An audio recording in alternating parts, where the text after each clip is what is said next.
Good afternoon. Is this, yeah, it's on, it's on. Let's see if we have a hat trick picture. We do. Hello, hello, hello. Why does this, maybe, I think it's okay. Hello. 15 minutes until the match is here. Let me try something different here. Raw view of my other screen and little webcam here because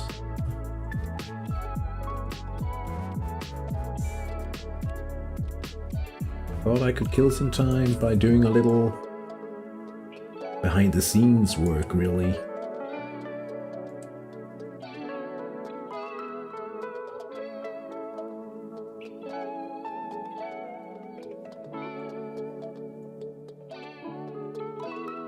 Oh, yep. For now, at least.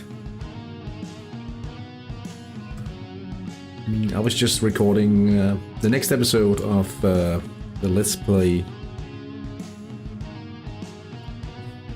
episode. Well, the first part anyway. I don't think this includes the sound of this particular window. No, it doesn't. Because that would be very strange for you guys to hear me talking here and me editing. Hello, Robert. Welcome in. Hope you're having a good weekend so far. And Robert. Now look at that.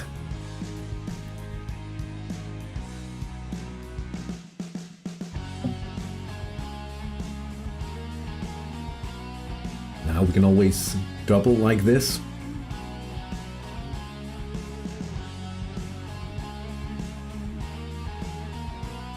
I drink good beer. It sounds like you had a few, perhaps.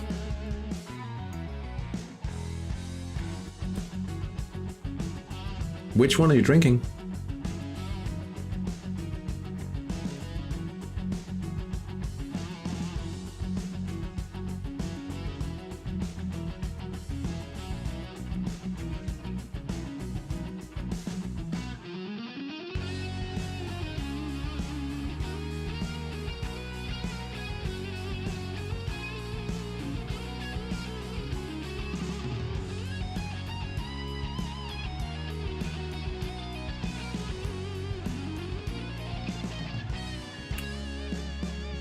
Oh, we call those porter in Denmark.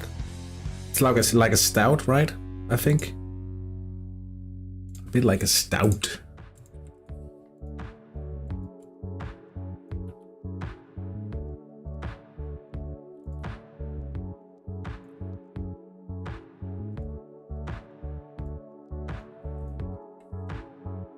Strong and dark. What kind of stout are you drinking? What's the name of it?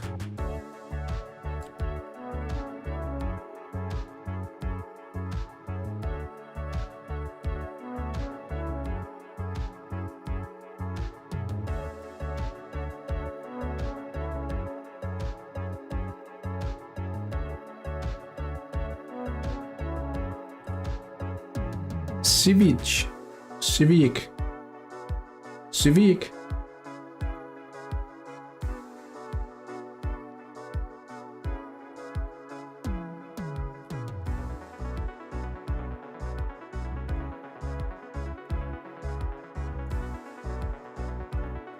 Is that like a family name, Civic?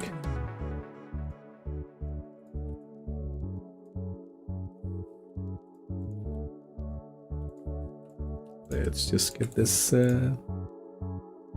Polish beer. Yeah, it does sound like a Polish name, at least.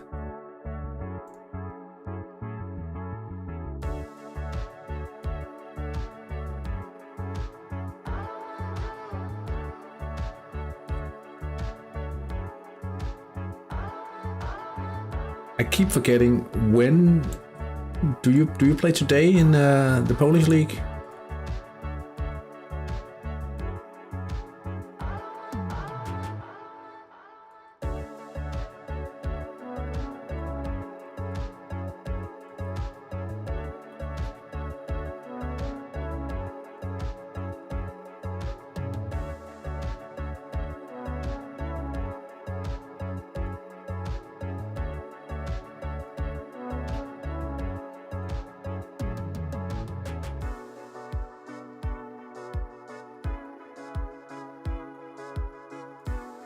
I had a few beers yesterday, but it wasn't all crazy.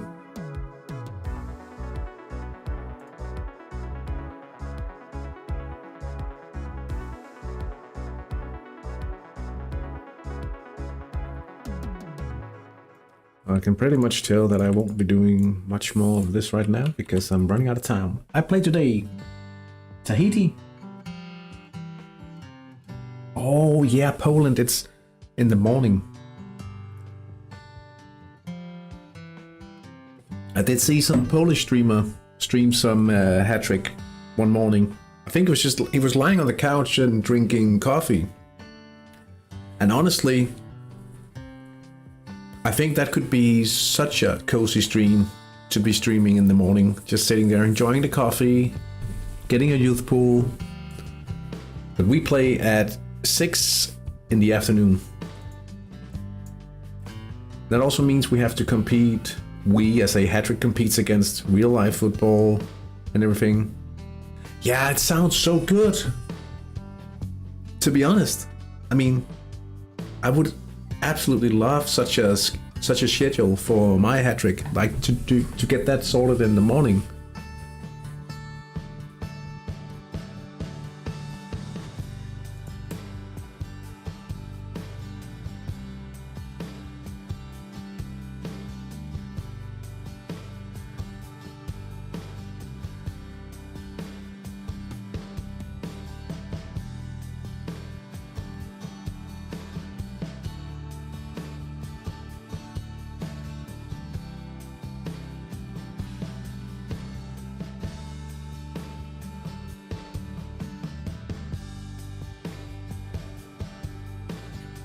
I think I'll quit editing here because I'm a bit under pressure time-wise here. So let's just do like this. Swap over to the proper Hattrick view.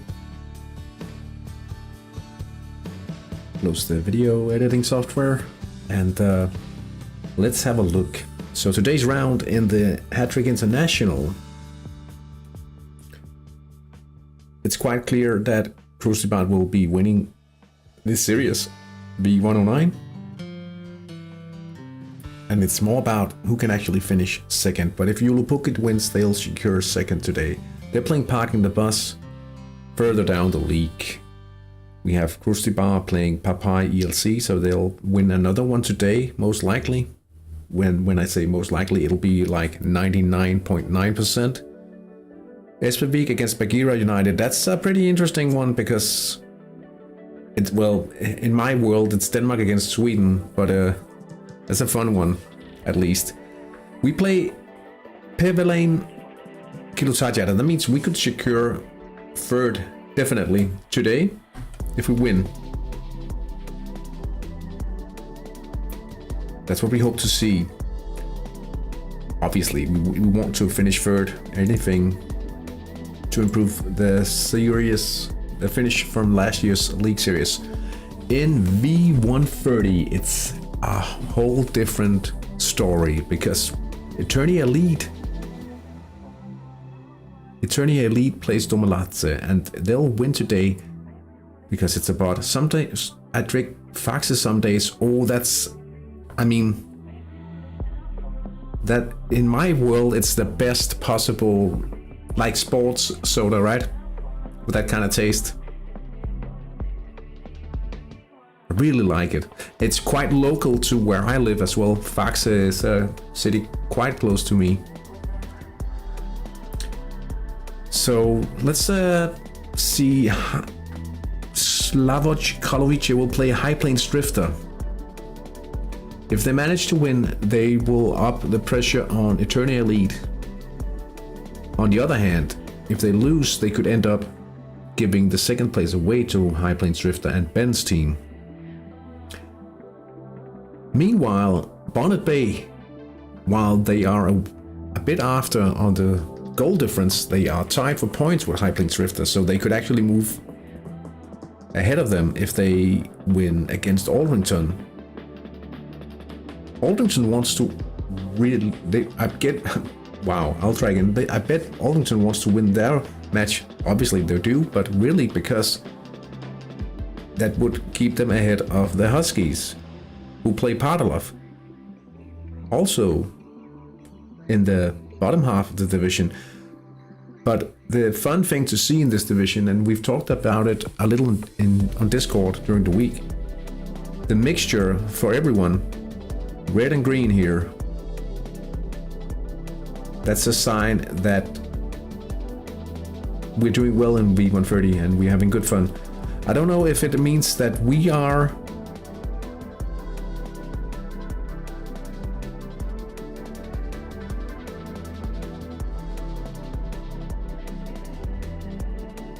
promoted to the squad. Why is that bad news?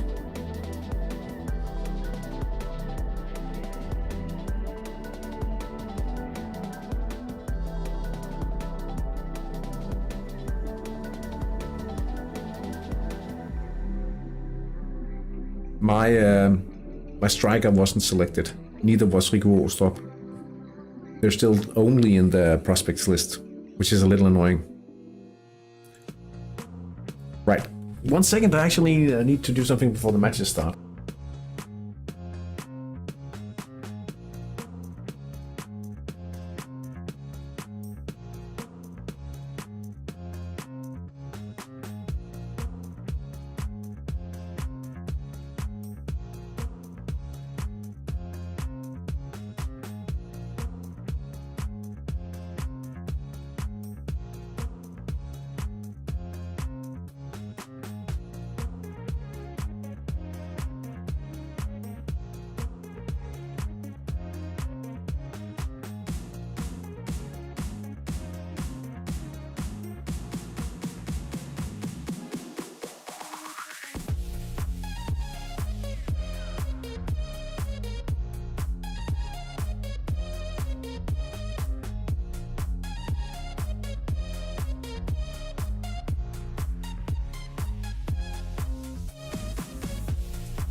Hello, Hamson.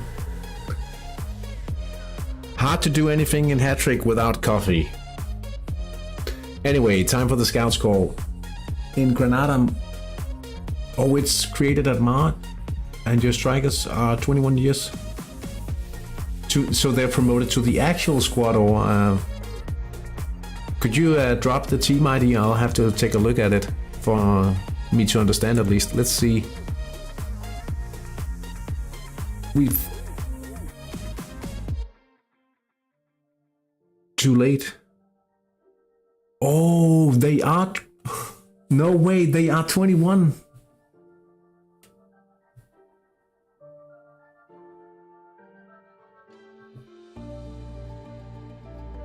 Oh, I'll have to see it, I think.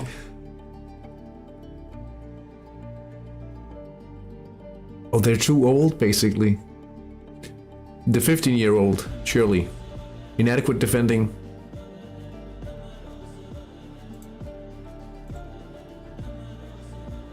Waterman. Is that Dutch?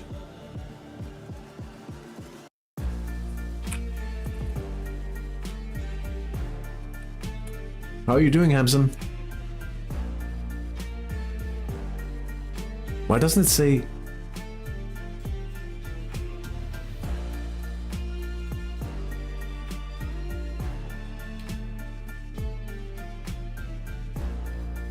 Good choice for the youth pool. Yeah, well.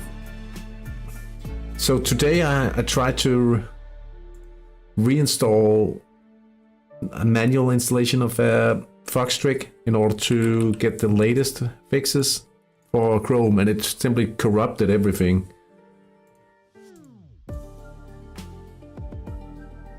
Rather than fix it. Really annoying. So now if you hear annoying pings like the Hattrick ding, which is the first thing I normally disable, that's the reason why. Let's see, V.109 added, V.130. Boom, and the live viewer.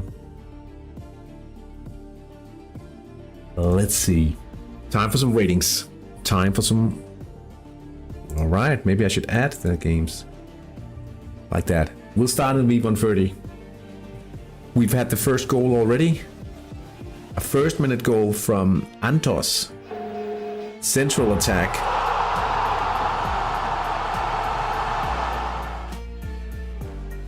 Goals. If there's one word describing this match, it'll be goals. But it's a big midfield advantage for Karlovice. On the other hand, Ben and High Plains Drifter could score on any chance really with those sector ratings. Hattrick Australia Huskies versus Padalov on the counter. And honestly, with the best sectors here, this could be underestimated a bit. Hey Peter, good to see you, hope you're doing well. Bonnet Bay versus Aldrington.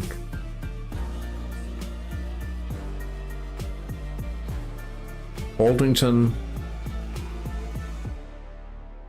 DFFC, Defenseless Football Club. No, AFC. I see.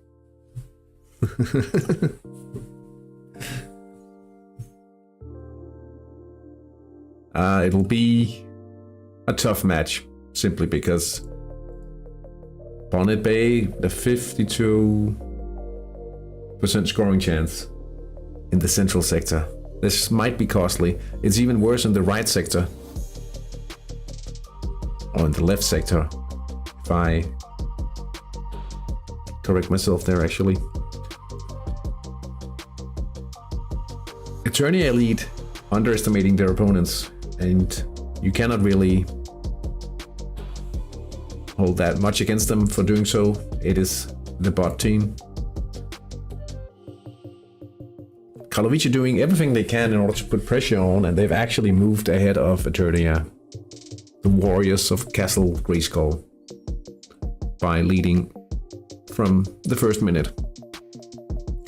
Krustibar underestimating the opponent. Yeah, it doesn't really matter. They'll win by 6 or so. Espevik.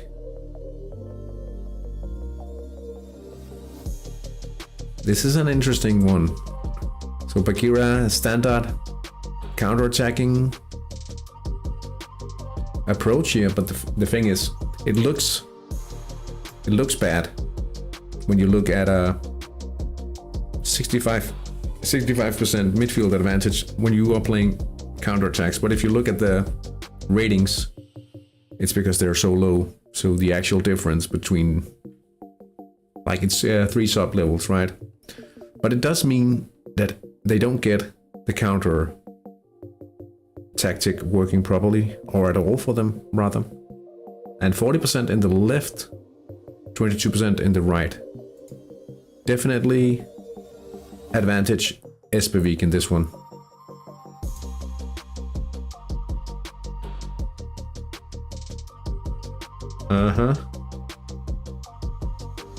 Ouchie. This is bad. 2 whole levels.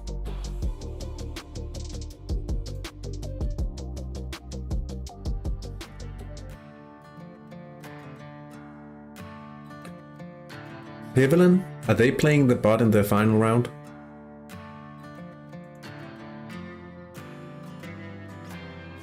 They're playing Yulupukit.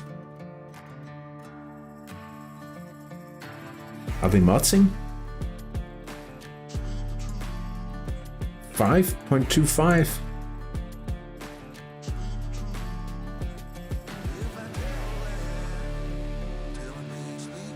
What about this one? 5.5. I'm... They... Why? Why? How? How? 8.5.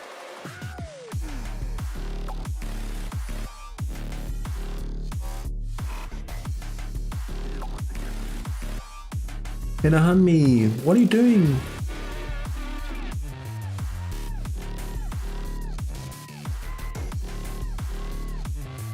That's not fair.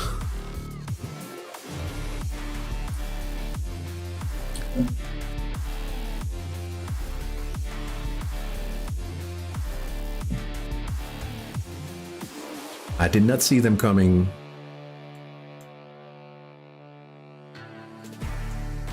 But we can definitely see if they don't have drawback later in the match when they will be leading by more goals, most likely.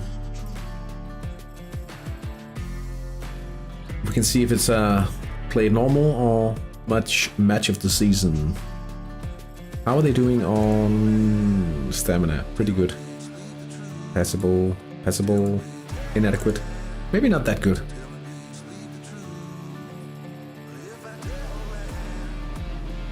Maybe.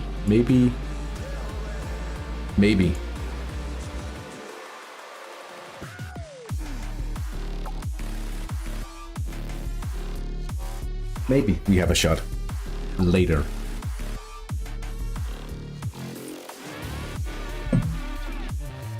But it's Yulupukit attacking here. Wait a sec. Did I just...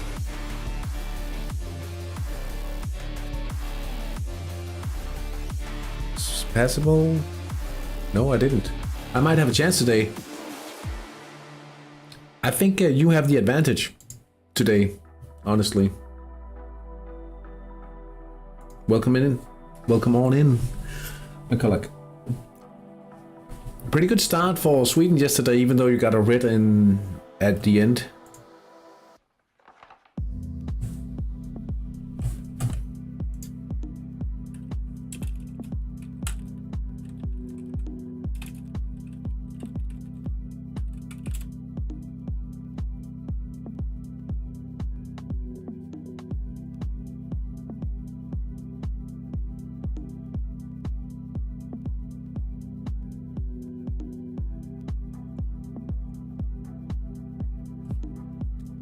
When hat-trick players do something like that, when like you're leading 5 goals to nothing, it's minute 87 of the game, and then your biggest star just decides to do something stupid and get a red or a second yellow or something. I always think of those nothing silly made you on a yellow. Have you seen those memes? Like some keeper going studs up on a guy, but he hits him in the face, something like that. Nothing crazy, mate.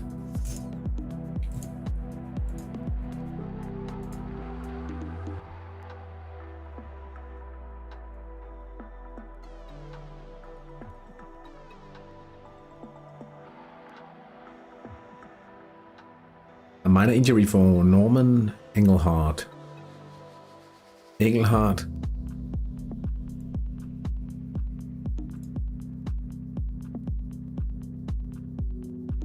That's funny, it sounds like a perfectly Danish name. It probably is.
Goal for Bonnet Bay on a penalty. Emilio Santi. 11 minutes into the game. Emilio Santi. Ooh, Espevik. Theodore Laviosa.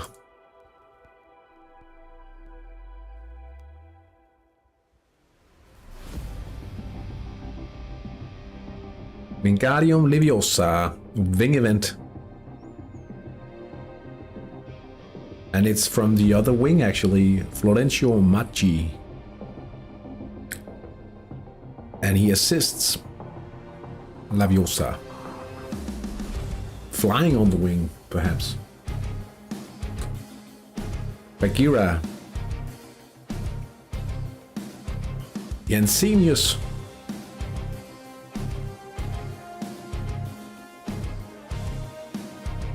Peter Hedegaard.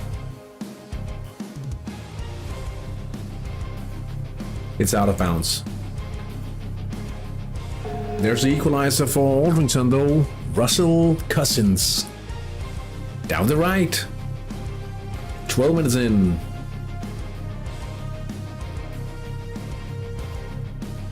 No trouble. Instant reply. That's what you need to see. Because if Bonnet Bay goes up with like more than one, they start drawing back. Or start defending, right? So you need to stay in the game.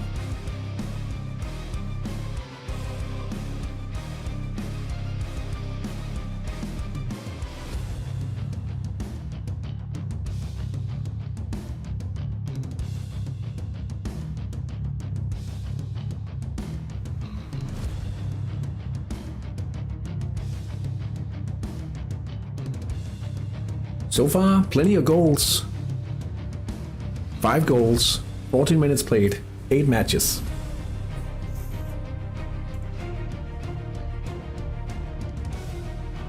We'll get plenty of goals here.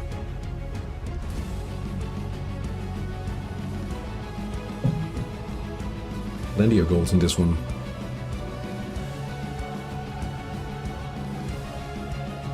A live comment here saying 1-1, a tie last time. That won't happen this day. So dramatic. A reload here, stalling just a little bit.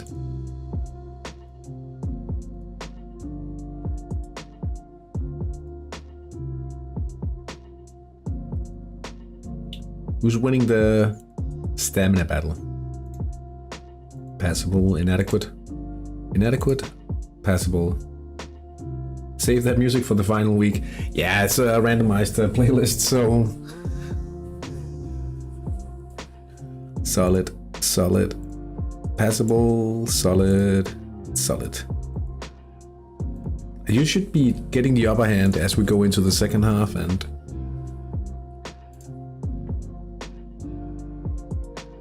Never say never here. I mean... If you can make it into the later stages, not being too far behind or behind at all, perhaps, you could be getting the chances rather than Peaky and Bonnet Bay.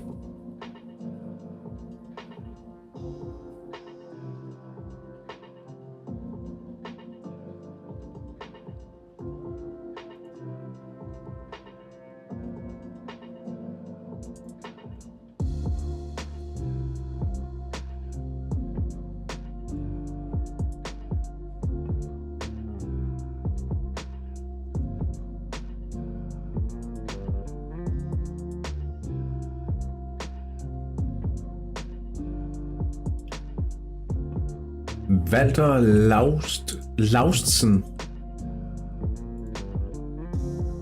That's a Danish player.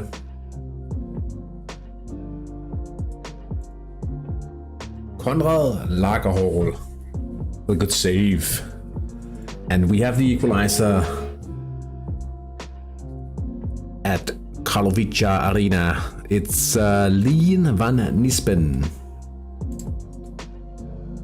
from from the right attack. Right sector, 85% chance of converting, and surely they did. It's 1-all. 17 minutes played now. I have a chance to change my training. Might have to train some defense. Yeah, I'd say... Yeah, it's a bit hard to say. One of my friends who used to... he had a team in the best league in Denmark. He returned, and his initial plan is to train defense. And while you can train a lot of players, at least at low levels, for squad building and such,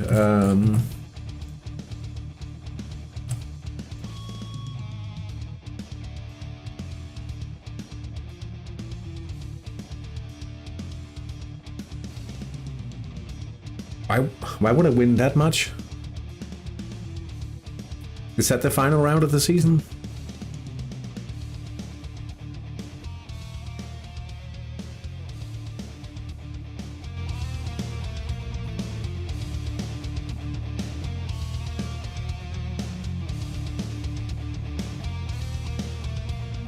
Must be.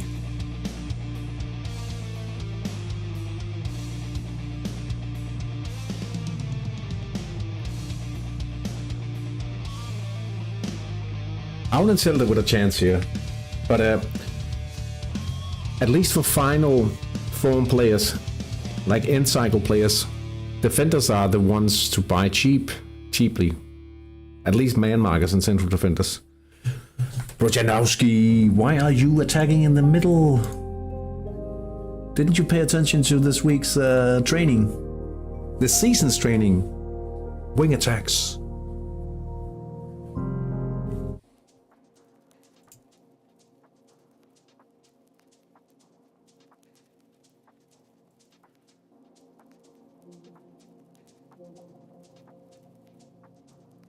Okay, if you only play 2/3. 2 out of 2/3. Oh yeah, like league level. Yeah, I hope to see the market trending a bit upwards. 2 or 3 at the back, yeah, or like that, yeah, like that. I don't really know. I mean, about what would you train as a newly started team right now? My go-to suggestion would always be a winger, right? But I mean, anything that you compare to 2 seasons ago, or 3 seasons perhaps, just seems lackluster right now. Don't really want to park the bus in this league.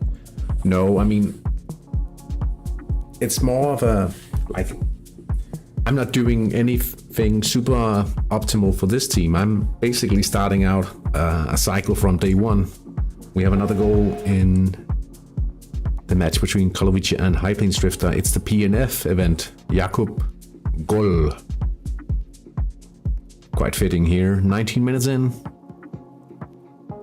And that means Kolovic are back in the lead, and they'll hope to be so as long as Eternia doesn't score against Omelate. That's highly likely though, the bot team and all. Simicek attacking on the left side, but that doesn't really go well. 8% chance of converting. Pretty fair that he doesn't score from this one. I train defense on my main team, pushing them towards 17. Oh, that sounds like... that sounds like a sleepy project.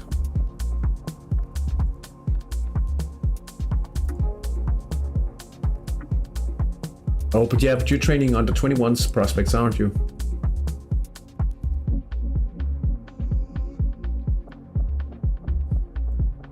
How much? It's a pretty bad time to be selling your... like if you sold a 19-year-old winger now. Titanic.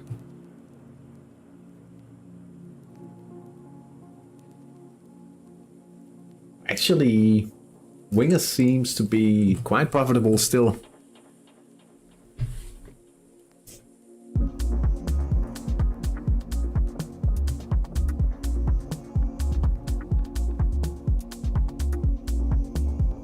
I really hope, though, to see the market go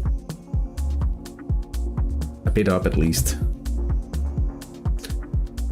I mean, I have an idea that the best players, they are quite expensive still, while any profit players or anything else seems quite low compared. But if I make less profit on my profit players, I cannot buy the regular players. That sort of thing.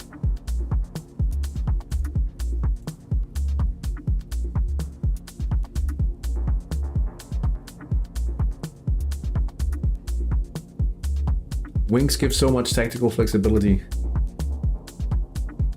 It definitely does. I mean,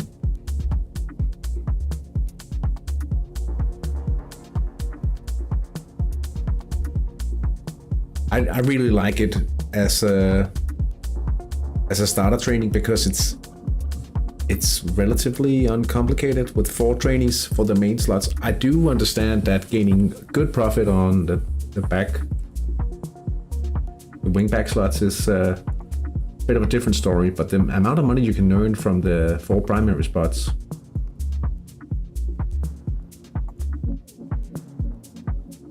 they're like chef's kiss. Mwah. Low effort, high money.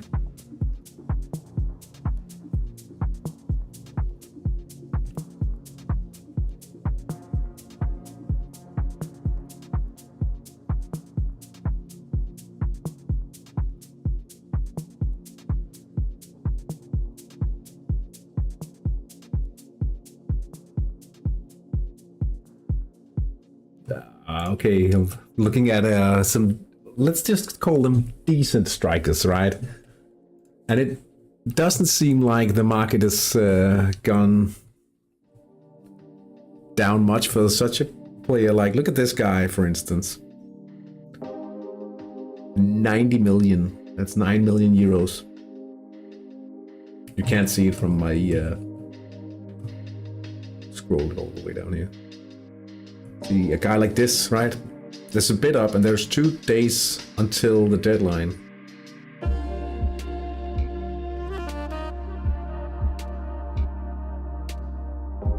Luckily, I do have a 1 striker sorted, my PNF. My future PNF. But 9 million euros. Then I need at least 4 defenders. Not more, and more even, right?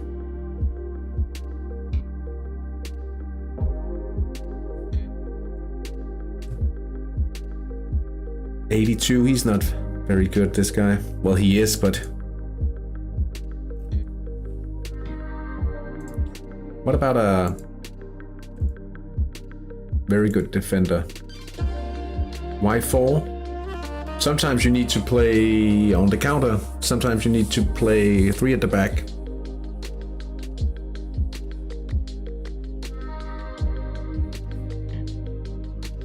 Four defenders. Was this only quick players though? No. Unpredictable mythical defenders. Let's just have a look. 27-year-old. Okay, that's not... he's not... he's better, this guy. Okay.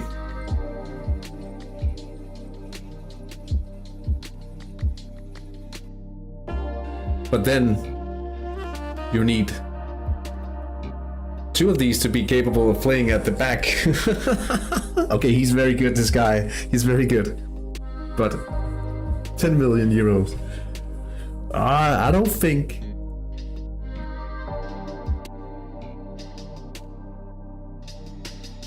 Maybe a little.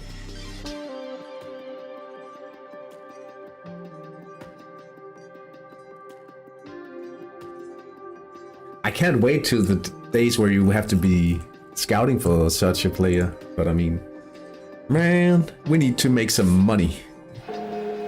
Anne Bogdam equalizes for High Plains Drifter central attack. And now Perkele Pevelen Kilotajat SC up by 2. Tibor Bartosz.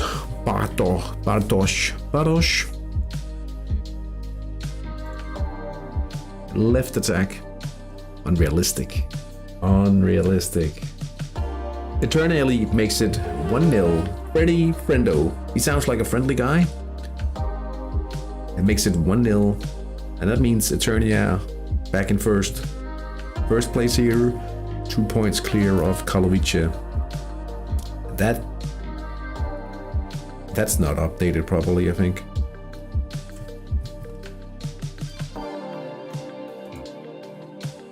Is it? Aren't they widening the gap?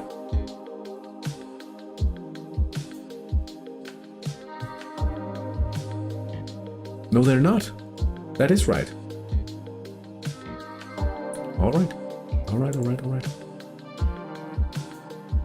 Now another chance for Perkele Kilotajat. Pevelen. Good stop. Stig Højgaard in goal makes a good save. But we're down 2-0. That's horrible. That's horrible.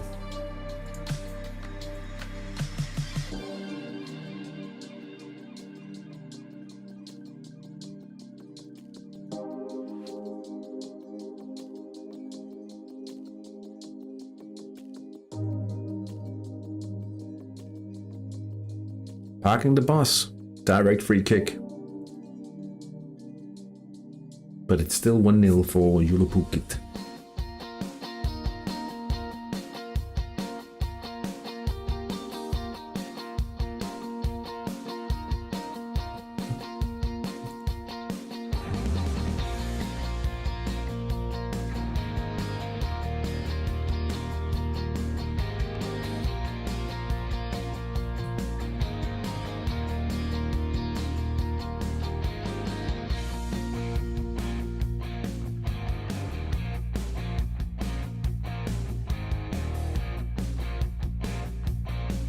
We actually missed 2 chances. Bastian Nørgaard on the left.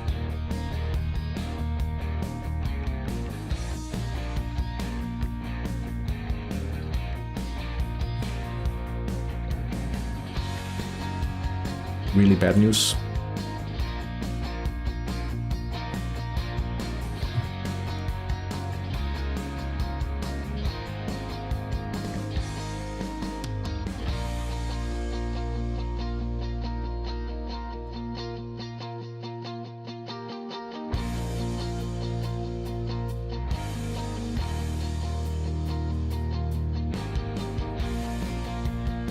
Aldrington have gone up, 1 up here. Stephen Shipley, central attack, not bad. Let's see what's happening now.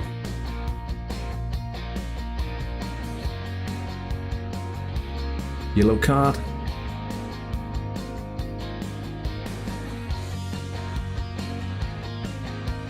Todd Garahan, it's for Aldrington, I think. Yeah, the left back is booked.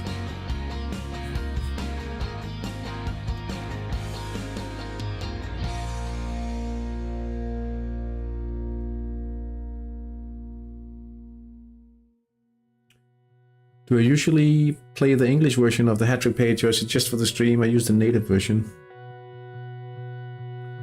I usually have it in English all the week, and then I switch it to Danish for the Danish national team streams and the Danish league streams, because I started streaming that way. So I basically do it the other way around. Love Steven. Should probably sell him, but I don't want to. Shibley. Krustibar. With the lead here, Sigurbaldur Brandsson. Sounds very Icelandic, and he is.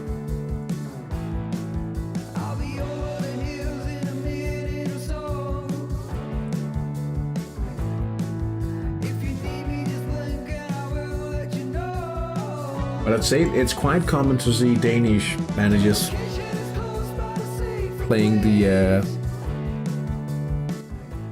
playing Hattrick in English.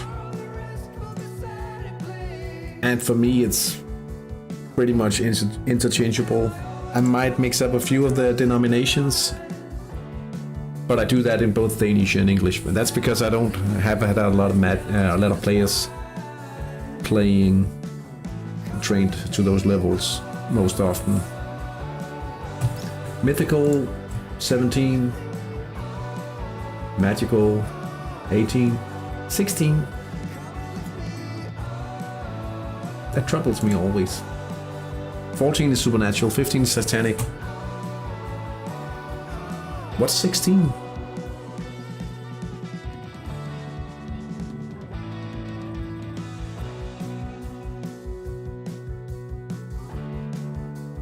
What's 16? Extraterrestrial. Yeah, E.T. True.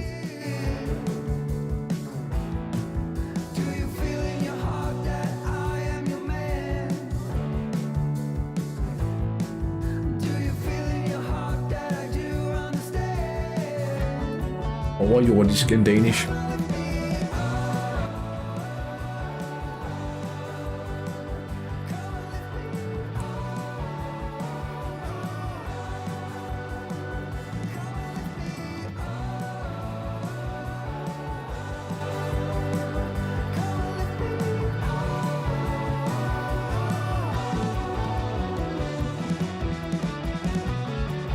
Attila Fair.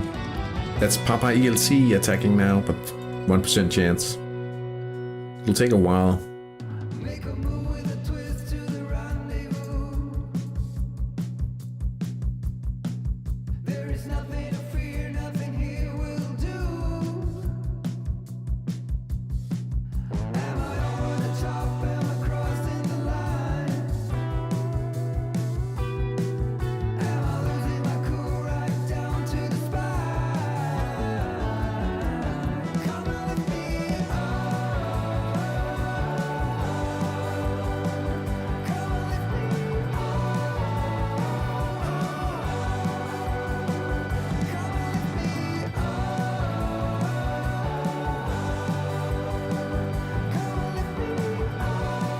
Audrey Doyle. That's Bonnet Bay, right winger here. They miss 49% chance of converting, but they've missed this one. Aldrington leading here 10 minutes to go before the halftime. Slowly getting a bit of a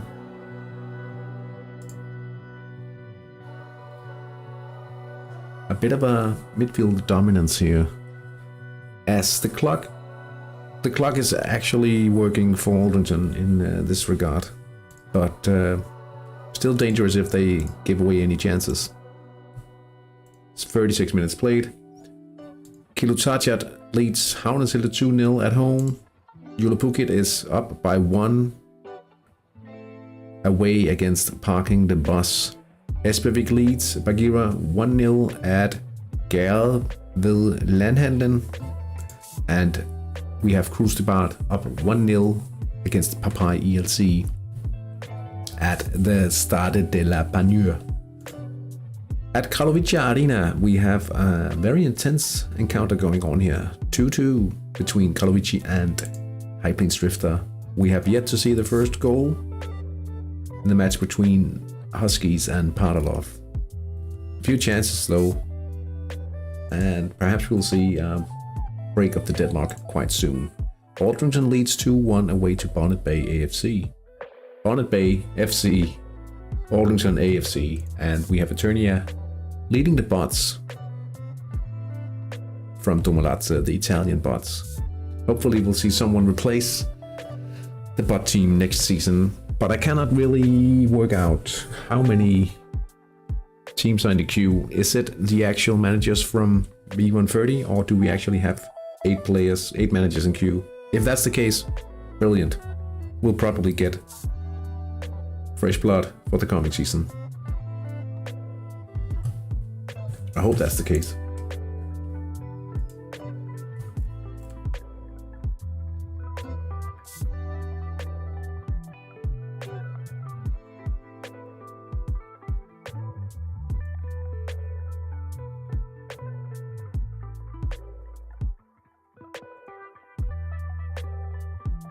One team in queue for V.109, so perhaps it'll work out here. Eternia Elite is now up by 2.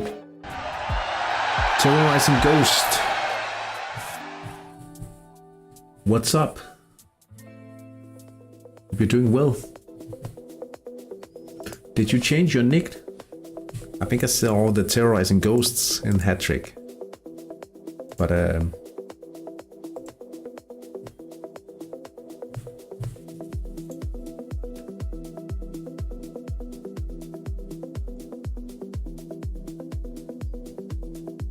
seem to remember the team name, the Terrorizing Ghosts.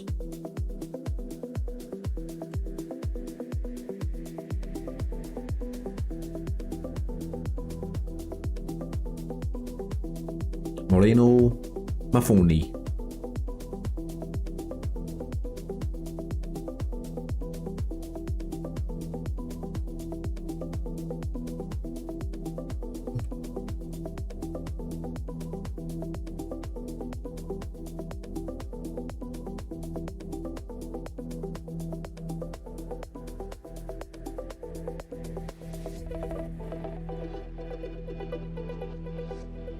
Not sure, maybe I was in the stream with the wrong account last time. It could be. I think you were in here with a different username last time, but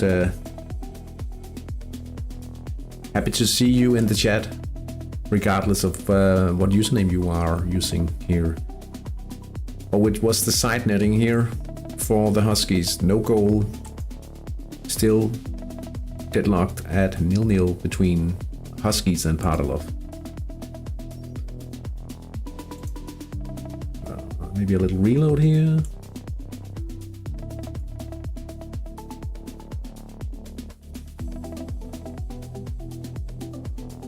Good news for Havneshelde, Mani Sauban. Sagvand? Okay, that's not anything I should try to pronounce in Danish. Has had a central attack opportunity for Kilojajat, but no goal. Quite lucky. Kostibar attacking down the right, and they'll probably be celebrating in a few moments. Oh, no, it flies wide of the goal. Terrible execution still. Just 1-0. 40 minutes played.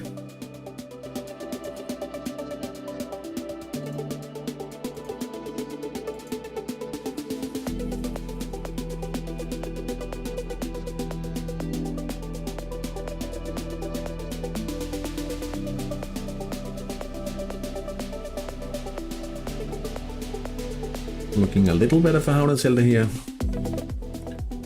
but only just a little. Yeah. And maybe we should just look at other games, really.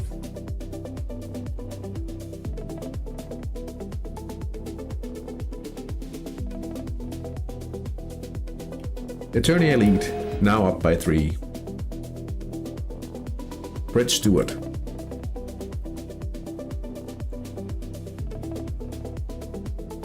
The goal scorer. Unpredictable event.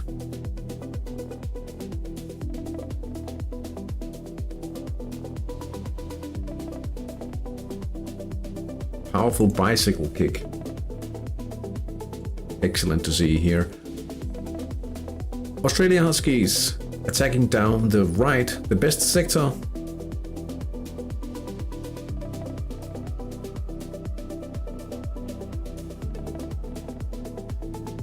Valentin van Rysselberghe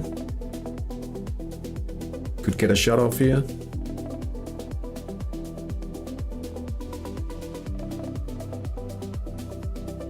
Yes.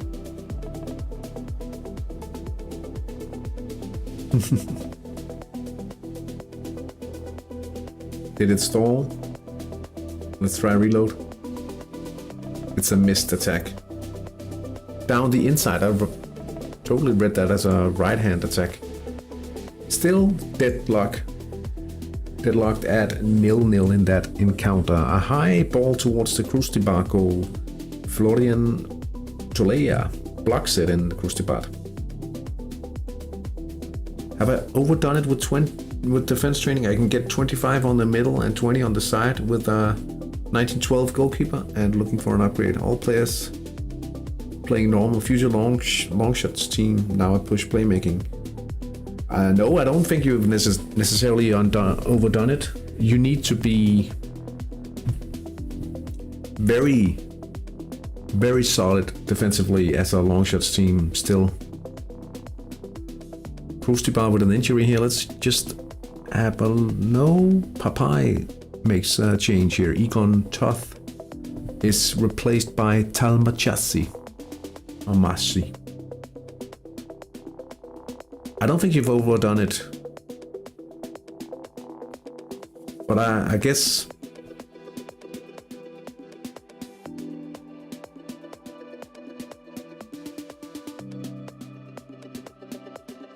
nah, it depends if you cannot reach the goals you want in playmaking, of course. But generally seeing teams go higher. Let me just see if I can pull up something from the last time I saw a Danish national champion playing long shots. That was in the first season I had returned, so that will be season 83. Let me see what kind of ratings they had.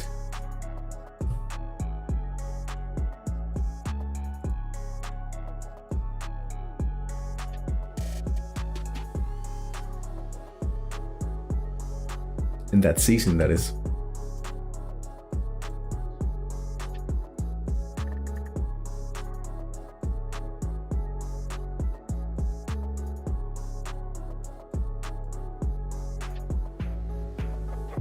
(22, 16). Maybe a little. Like now this is just comparing.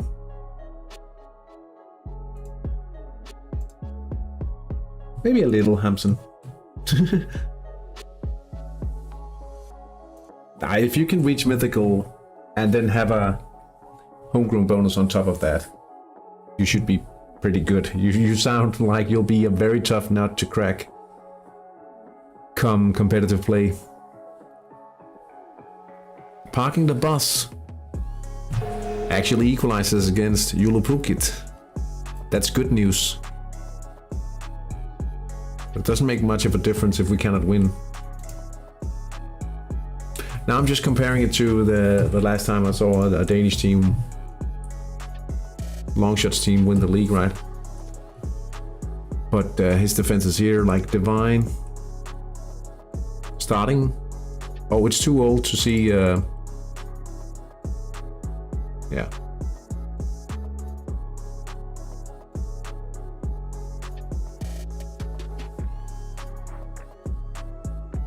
To see the specifics of the match report. When does that actually deactivate for older games? A year or so? Anyway, the half-time standings in the matches today. Kilotajat versus Havnens. It's 2-0 for the home team. Parking the Bus leads 2-1 against Yulupukit. They lead 2-1. Freddie Quirk actually made it 2-1 here just before the break. Okay, that's a little shocking, to be honest. Now We really need to win this one. Espavik leads 1-0 against Bagheera. Kustibar leads 1-0 against Papai ELC. We have Eternia lead up 3-0 against Domalatse, and then it's Aldrington leading against the Bombers at the Lakewood City Reserve. They are up 2-1. The deadlock hasn't been broken on Stadium Australia.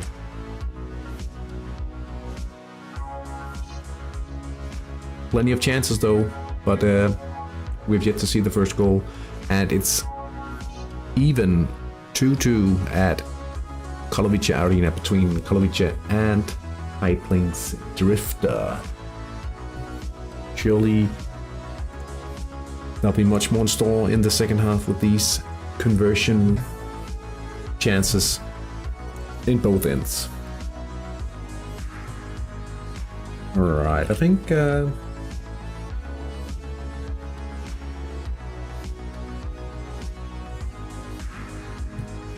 want to spend the time giving you guys a little behind the scenes view of the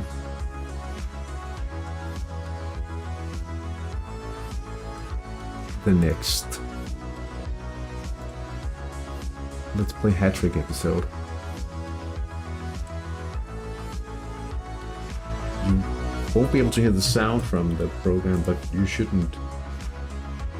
Yeah, well, I've got 15 minutes now anyway, and I did record a few bits for the next episode.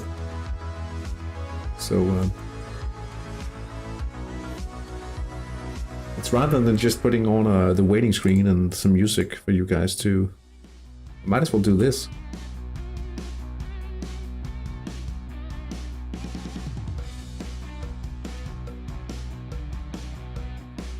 Is that the prop I edit?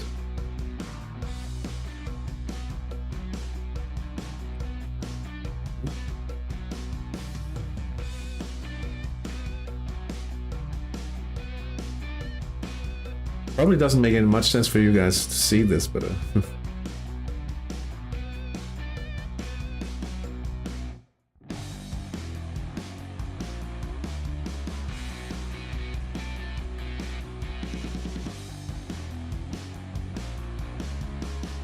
with that mythical 17.5, will that be including the homegrown bonus? Absent.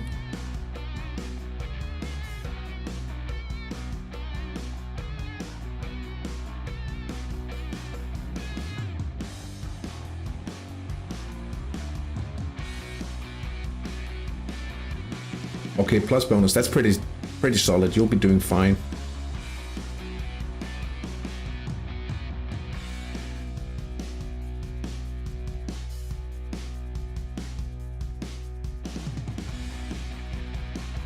That should be really good. I mean, half a level.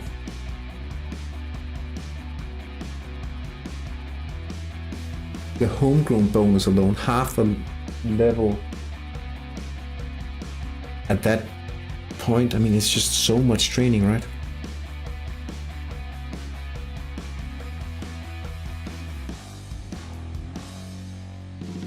And you have the homegrown bonus on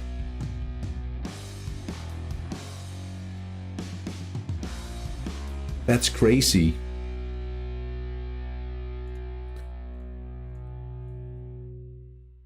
That's crazy. That is crazy.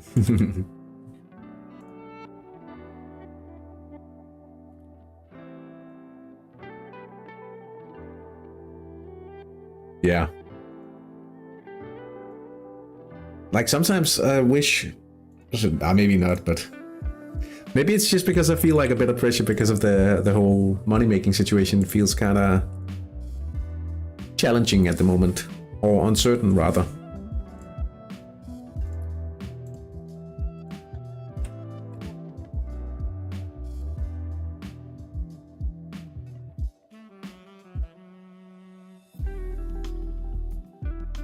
I just hope I'll be able to sell some of the fill players.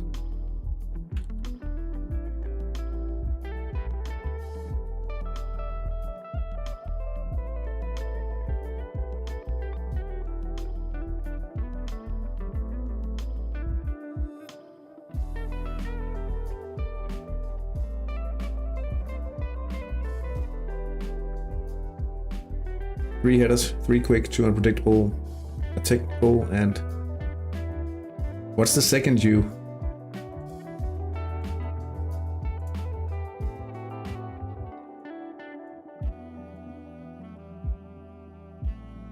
What's the second U for?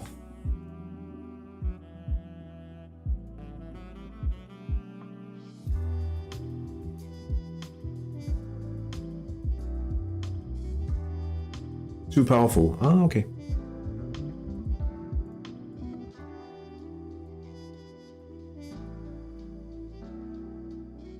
They're pretty much molded the same way, right?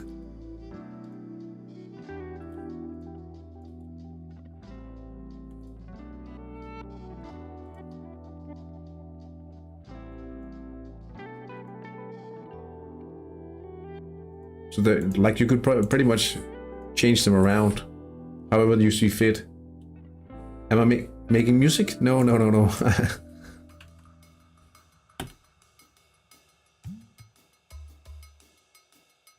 That would, if I could make music this easily. The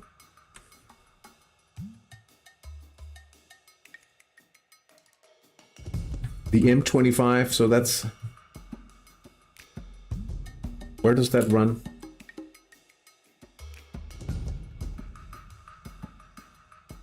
It's around London.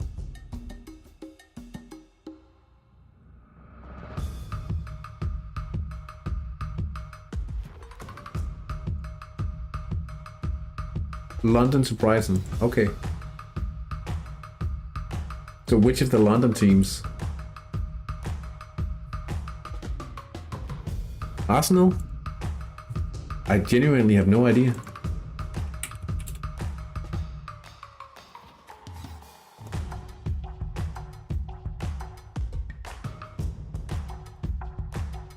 I'm just cheating. Crystal Palace. Oh. Yeah, I get that. Oh, you said you wrote it because I was off reading on some other browser tab. Versus Crystal Palace. I get that much about Brighton not being in London, but I was just wondering which of the London clubs it was actually.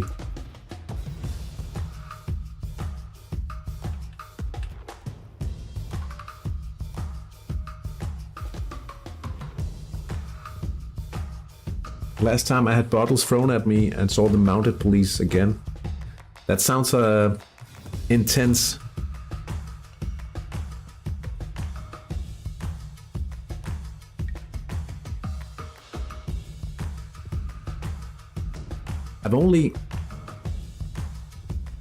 I've only seen one game in England ever. And that was at the New Den.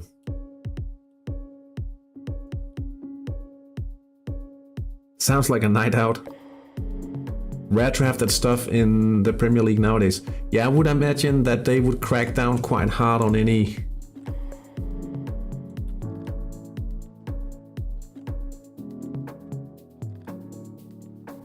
Yeah, exactly. Those bands, right? And the CCTV all over. And I can bet, like, how long is it ago since I went at the New Den? They played Leicester at home. I think it was a draw. It was in the first division. In the championship.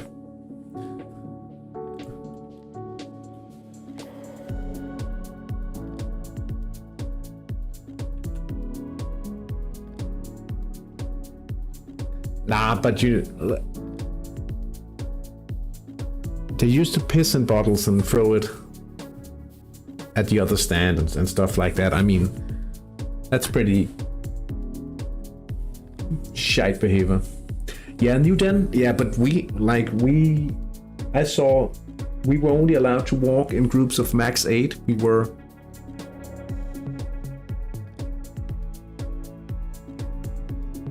And then they had like 2 riot squad transport police officers. They had everything but the shield. I mean, you didn't really feel like causing any trouble, right? That was walking down from the train station.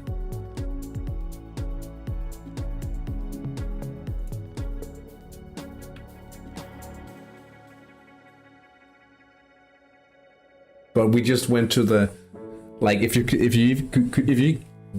even argue that there's a family stand down at the new den.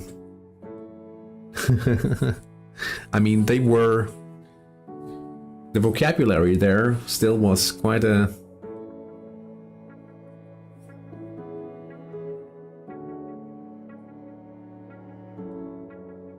Went with my Preston supporting girlfriend at the time. Had to keep my mouth shut because I have a southern accent. Yeah, I can imagine. I can imagine. Oh, it's almost time for the second half. Let's save this, close it up, and go back to the proper Hattrick screen.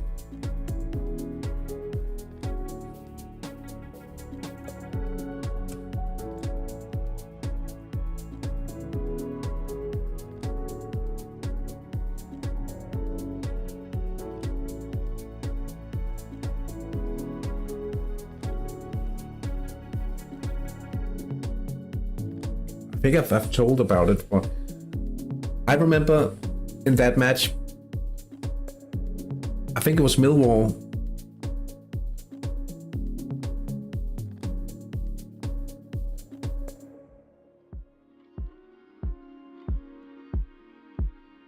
Am I winning? No, I'm actually losing, unfortunately.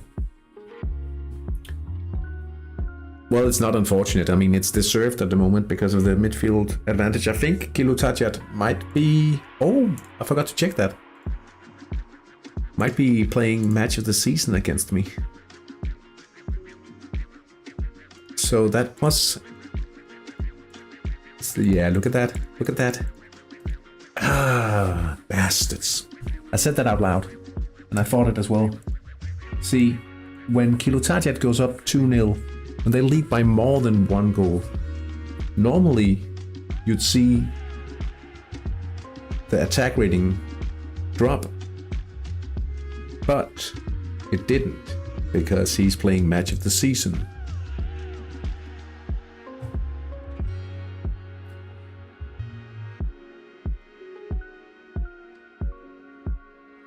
Get Kit.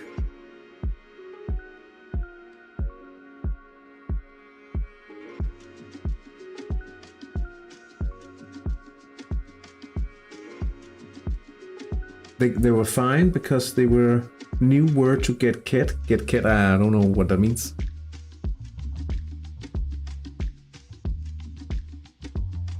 Oh, okay, yeah, I understand what you're saying now. I've never heard slang like that. You're losing as well. Oh yeah, that's probably because in...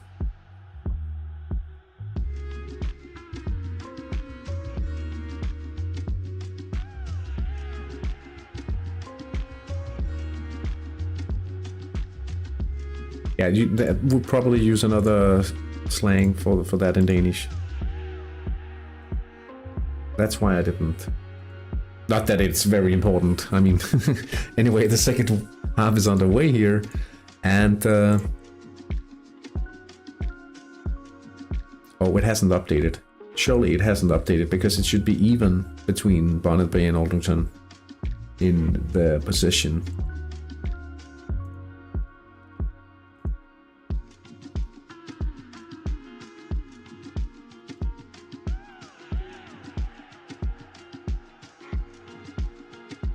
Oh, so you mean the roughest game was QPR, because that's London.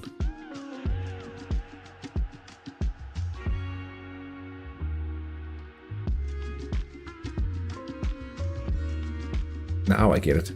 Now I get it.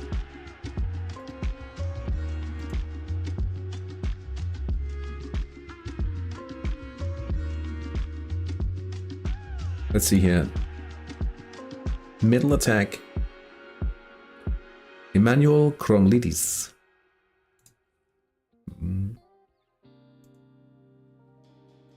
Should be able to convert here.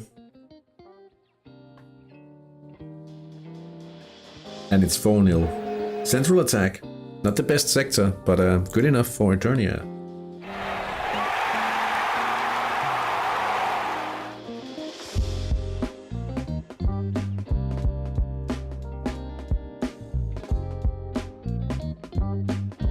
I think we'll see this a few minutes into the game before it actually ticks with the graphical representation of the sectors.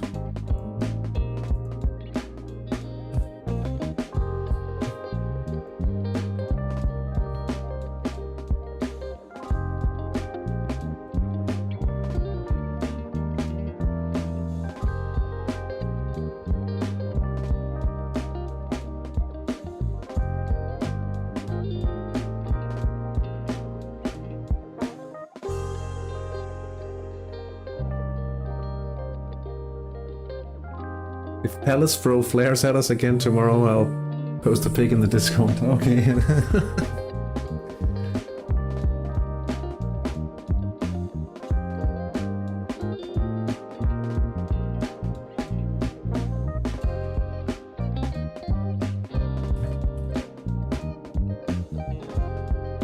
Who's at home?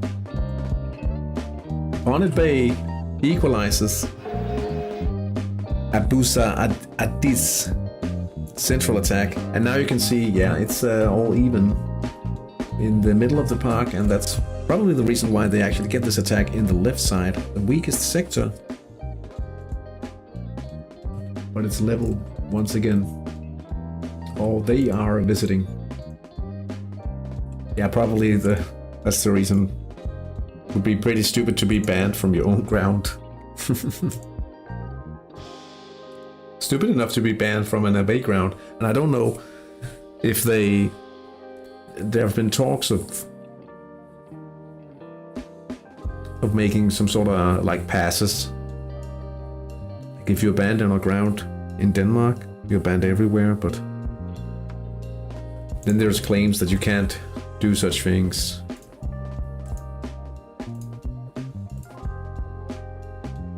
Like it should be possible for a ban in one ground to translate to another because it's not the same physical place, and yeah.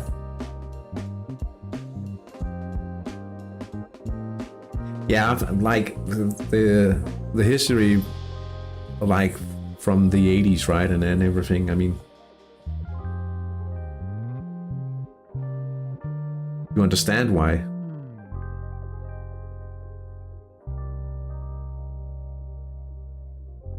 Yeah, I mean, it is a different world now.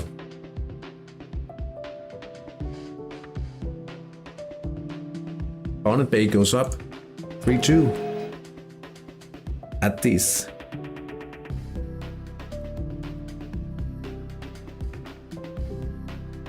Second goal now on the right sector.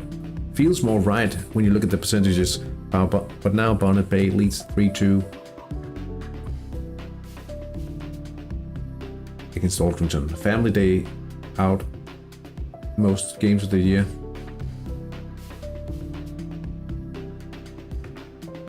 I think there's a very good portion of women and children out in the Danish league as well nowadays, and it seems for most of the clubs they actually have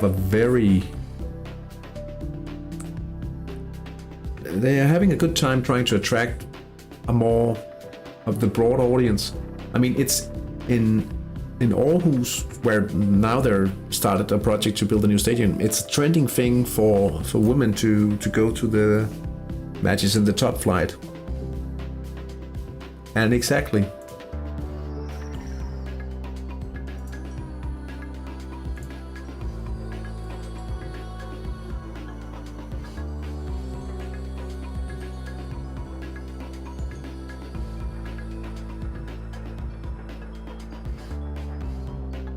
It should be a thing for the kids, rather than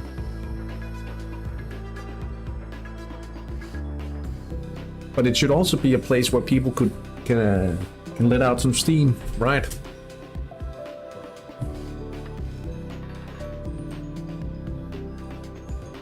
It's all about a balance.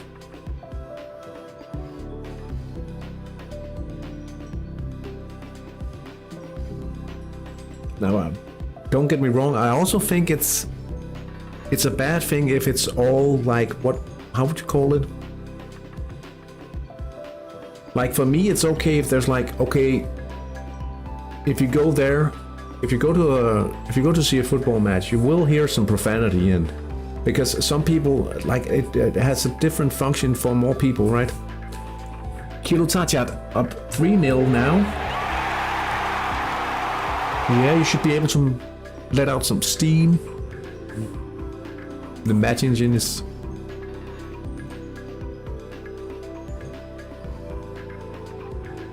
Bernd Gassner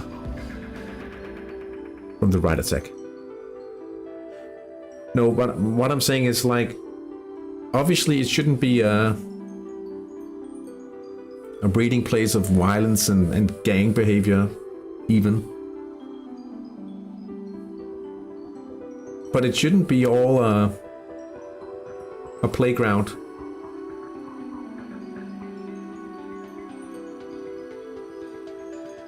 It needs to be a place where you can have both things.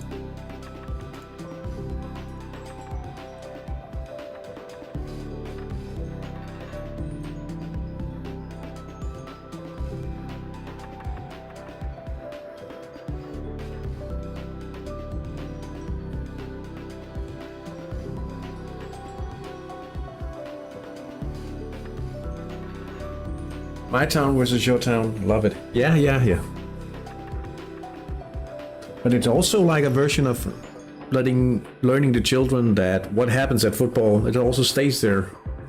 But it doesn't mean that it can go totally out of hand. Zlatan Ibrahimovic with a careless tackle. And a yellow.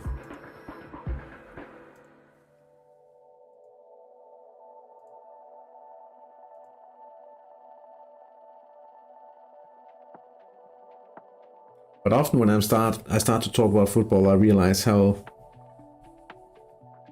I'm not thrilled over it anymore.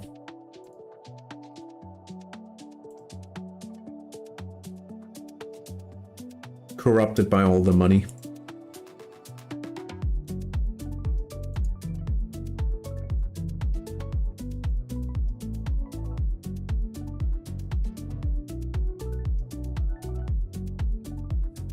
Like my suggestion to change all the European leagues, get rid of all, like Champions League, only national champions and the champions of the year before, and then play knockout games.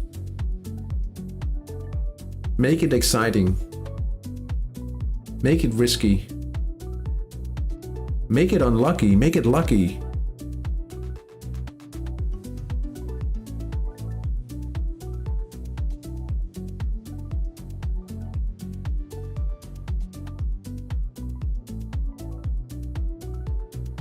I don't care for 25 Champions League matches. For like, how many guaranteed matches are there for? Is it 16 now? I don't even know. I haven't even looked at it. Fed up.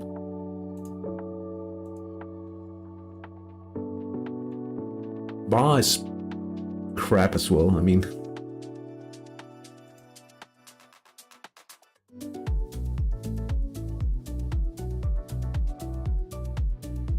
No one knows if they can actually celebrate a goal, right? I mean, if 1 out of 10 goals is ruled out for offside, that's okay, but you can't even cheer because you need to have a VAR goal check every time. You prolong the spontaneity because, oh no. Sick of modern football.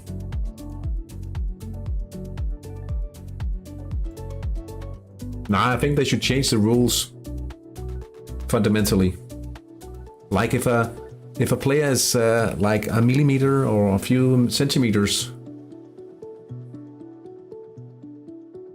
if you cannot visibly see the difference, then you're on. I actually saw like a small snippet of Vinnie Jones, and he says VAR should be changed the other way around. You're only offside if there's a gap between the players, because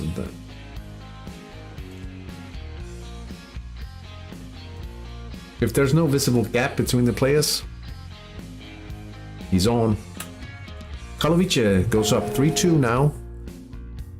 Vlastimil Antos. Central attack after 57 minutes. I think it's a brilliant idea in some way. I mean, in some way, like, because we have advanced technology doesn't mean we have to make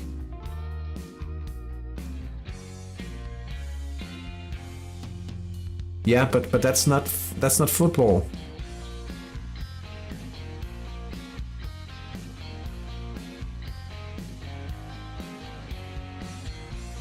In my eyes, anyway.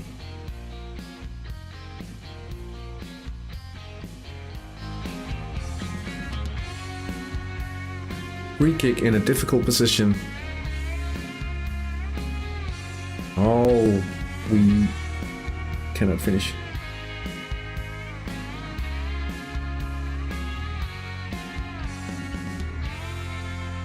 It came about because some bad refs cost teams millions. Yeah. Sometimes it costs teams millions if the players miss a penalty, or if the keeper gives up a... like he's about to roll it out, and then the attacker comes and scoops it up. Like a PNF event for Benzema versus that keeper. Hey Alderman, how's it going tonight? In terms of hat-trick matches, not so good. Honestly, but it's... I'm facing a Mods tonight. The Devils.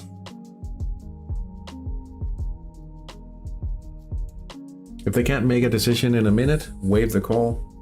I think they should just change those rules so that they could basically call it within a second, right? Make the rules less complicated. Like I said, a visible gap. If a player is ahead by if the attacker is ahead by, like, with a hand or an arm or a toe or not, some of those like on an inch of the elbow, right? You can see those animated.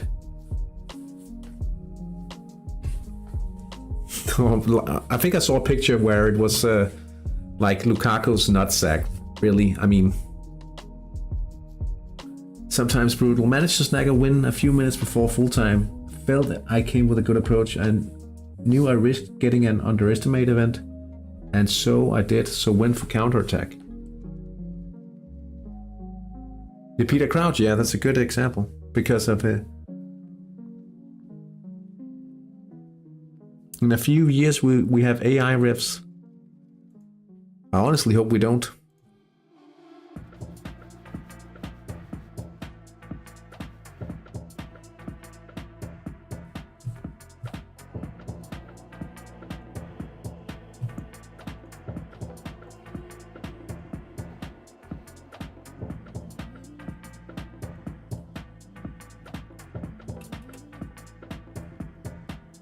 Match ID. I was just trying to see if I could find it. Thank you so much.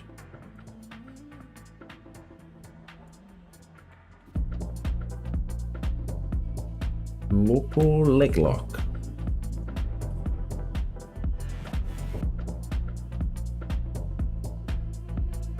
my point is, it should be needed. And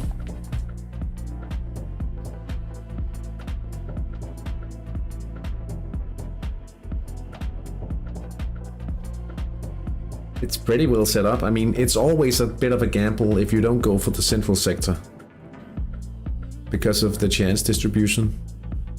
But you have very strong sectors should you get an attack down the side. You know that. I can tell by the way you like. You risk the underestimate.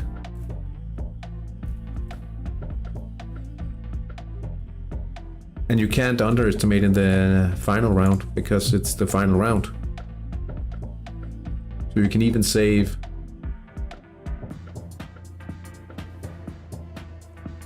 team spirit in an eventual qualifier.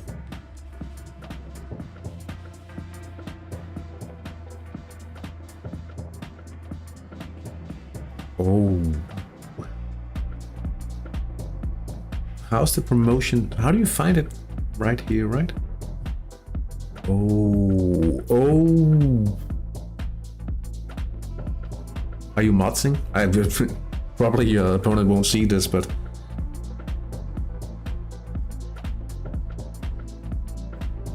I mean, traditionally you do see like the required points. Oh yeah, but it could be you do see the required points drop quite a bit in the final round because it's traditionally, well, 1 and 2 from the season before that plays in the final round. So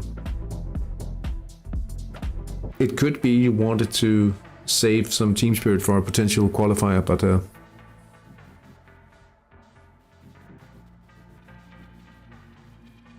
goal difference.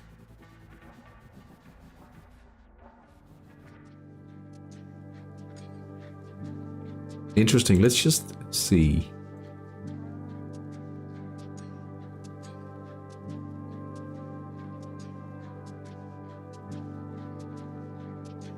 You never know really about, like, you can go each round expecting to see the required points drop a bit, and it doesn't really drop a lot until the final round because then you have the 1-2 matches from the last season.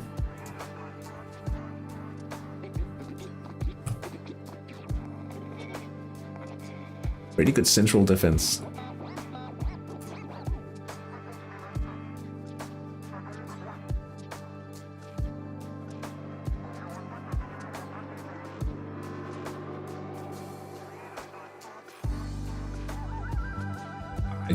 You're looking good for the final round.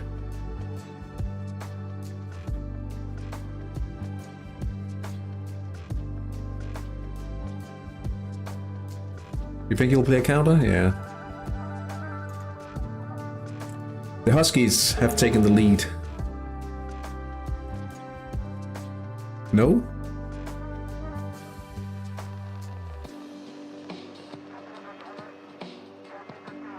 Anyway, cruise the bar up by 2-0.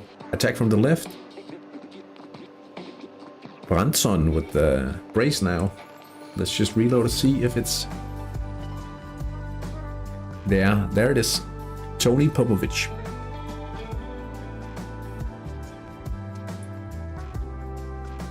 Puts the Huskies ahead. And that means they are overtaking Altington.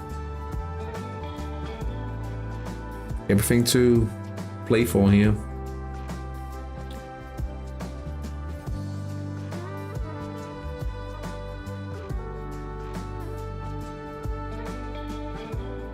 Chill vibes in here.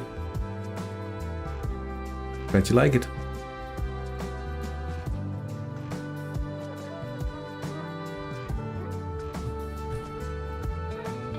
My under 21's prospects weren't selected for the first round, and also obviously not the second round either. Yesterday evening we did draw against England.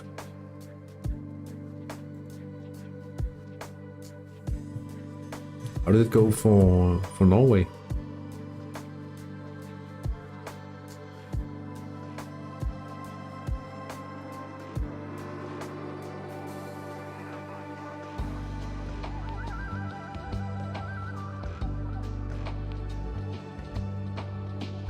Pretty good start.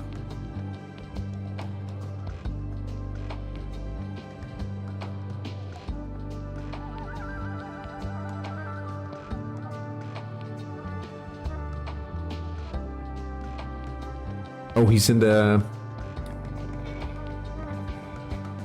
short list.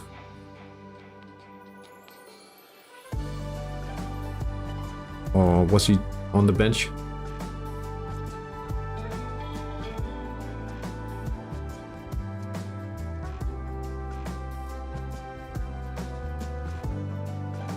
Oh, there he is. He was on the bench. Helge Henriksen.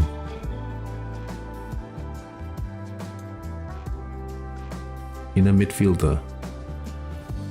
Nice. Good TSI.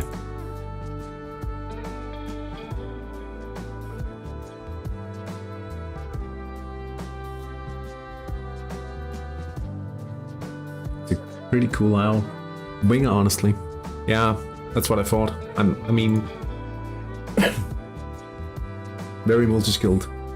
That's well, winger, isn't that the best place to train a multi-skilled player? I mean, I know that you don't get anything from the goal, the scoring ability, rather than chances to convert, and they need rather high goal scoring to convert those events.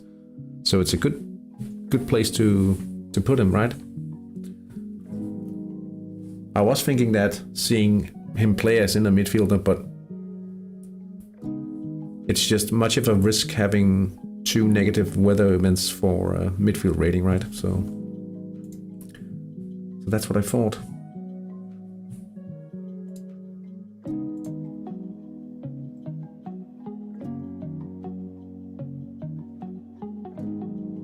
I have a Czech winger. 15 winger, close to 10 PM. It also depends what kind of approach. 7 defending. Oh, that's very good. That's very good. In my Danish team, my wingers will be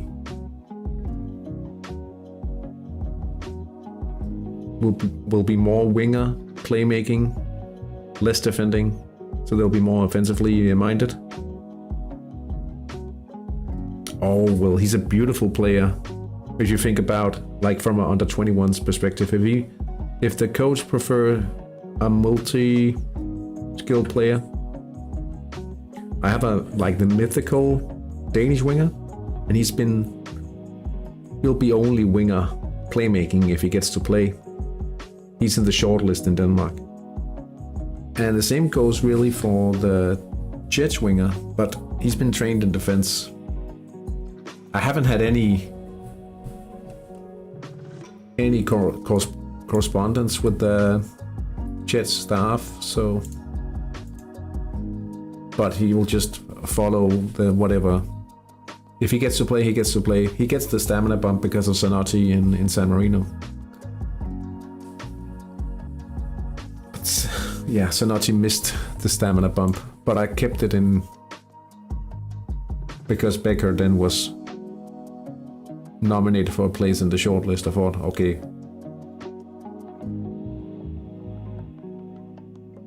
they don't define him. He is what he is, but might give him a few weeks of winger. Yeah, I mean, that's a trade for me as well. The problem from my perspective is I trade stamina. Well, I trade main skill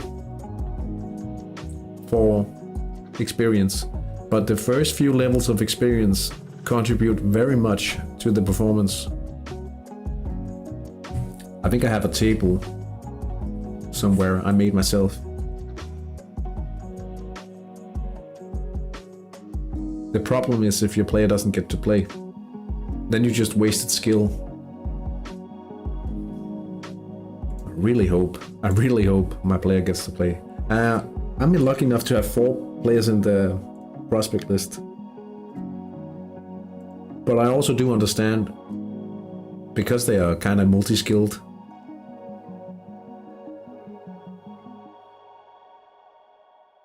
exactly. And I actually swapped a financial director to a form coach. Kalovice, 4-2. Quick event. Libor Lesniak. I'm hoping to, like, the investment in future experience will pay off. That's how I look at it. Solid XP, that's pretty nice.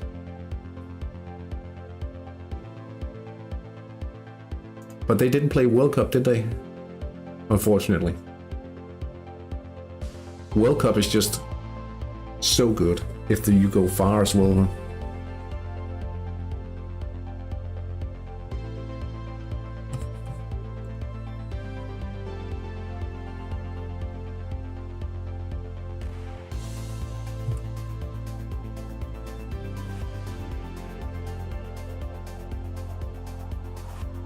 I mean, I did make a sheet. How this looks. Yeah, it's perfect. So the first level. And the difference is here, right? So from passable to solid, you get almost 0.1 extra skill to all of the skills, and obviously towards the end it's much less, right? But I mean, getting a few extra levels of experience early on in a money-making potential for the cycle as well.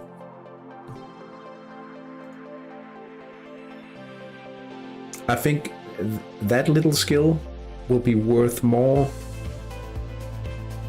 The experience will be worth more than the skill you lose by having greater stamina training share. Pustipat up by 3. It's a hat trick for Branson.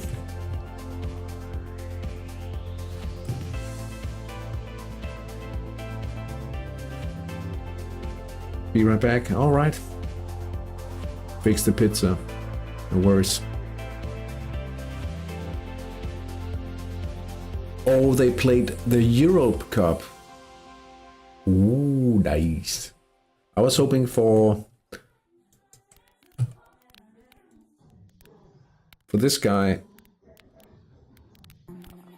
to get a little cup on his prize shelf, but his form dropped badly towards the end.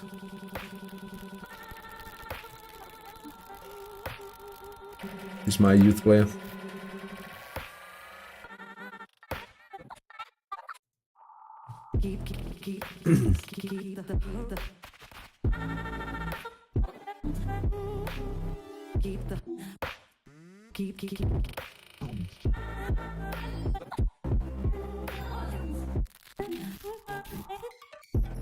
That was pretty unlucky.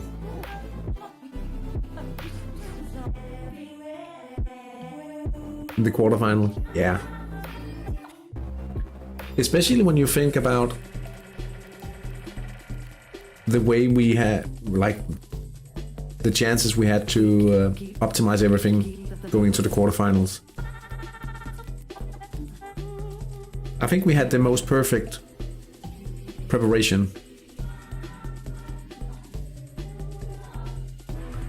But yeah, sometimes you will be unlucky. Morty Koskimeki. Ah, that's just a little... A bandage is enough to keep him on the field. But I like, there's some... Like, even Papa Mish uses a term like, I was screwed by random. And I know where he's coming from. And he takes it quite well when it happens, but I mean, the problem by that statement, in my eyes, is... Yeah, the thing is, Hattrick is random. It's also random when you win. or when it's Crucibat up by 4. The thing is, the game is by definition random. That's the way the game works.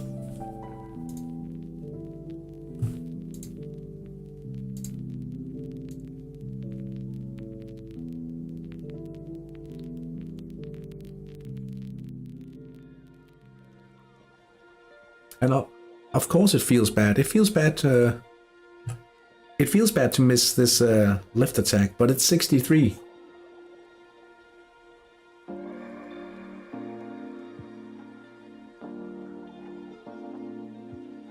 But I do it myself as well. I tend to forget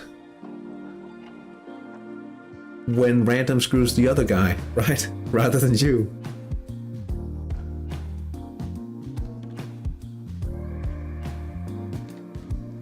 And I remember scoring on 1% sector almost a year ago, New Year's Eve. I scored a 1% sector goal, and I said to myself, remember that you were lucky. But I think we have a tendency, I'm just yapping about it, right? But I think we have a tendency to think it was more like it when you're lucky, it's skill, and when you're unlucky in the random thing, or when random works against you, you're unlucky. So it becomes skill versus being unlucky rather than lucky, unlucky, right? In some way. So whenever you win because you're lucky, you should note it down. A long time ago, I had random written on the team shirt as a sponsor. Yeah, that's a very good point. I mean, on the chest, nice. But it's all about having more lots in the lottery, right? And you'll enjoy the game much more once you understand that. You'll still hate it sometimes. Bonnet Bay 4-2, 37%. Not the best sector, but 37% chance is a quite good chance to score. Quick event for Karim Ararat. No, that's Thomas Hautenstein.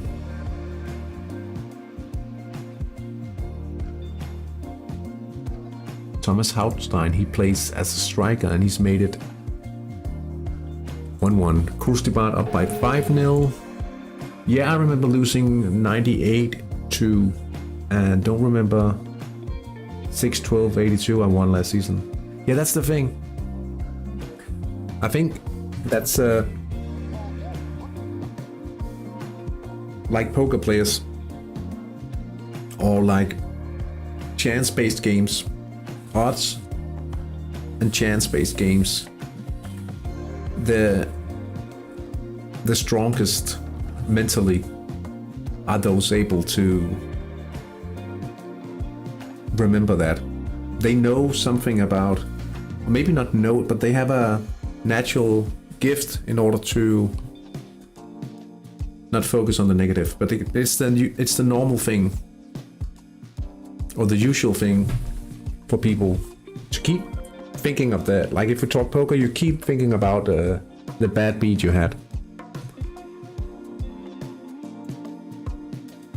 And it takes 10 successful, like in order to erase the bad memory, you need 10 successes. That's the ratio I've heard. That's for a normal function person, right? So of course it makes sense that people feel like, oh, I got screwed. Yeah, but you just remember it so much clearer. You were unlucky. You forget that you were lucky. Because I think, like I said, yeah, you attribute it to skill rather than luck or randomness. Crucibat, 6-0. This isn't luck or random. That's just the way it's supposed to be. Ukulibert.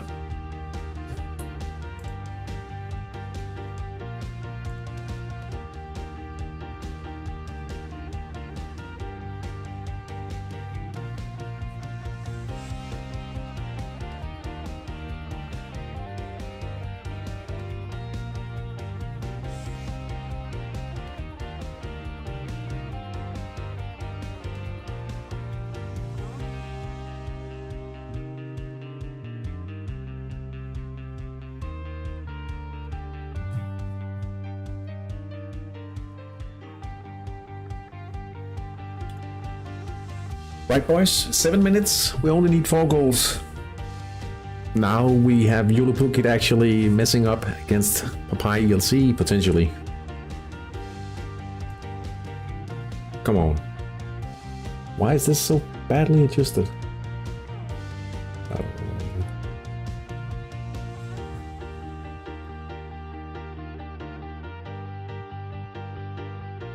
Is that better? Be more consistent with my... Yeah, now see. Now it's...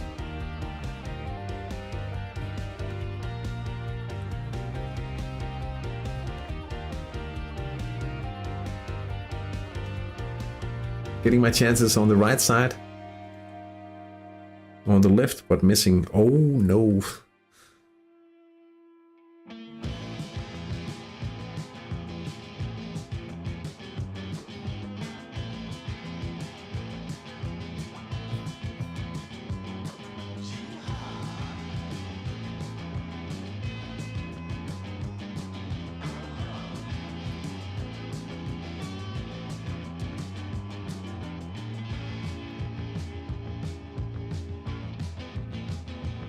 What happened here? You didn't that just change for a quick second?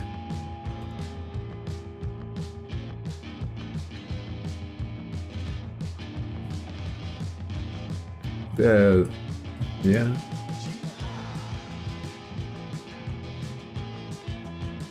Your chance to not score.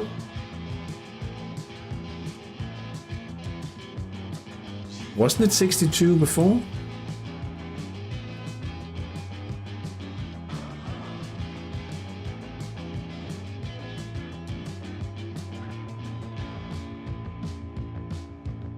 Oh, it was. Oh, but it's still 40% chance of not scoring.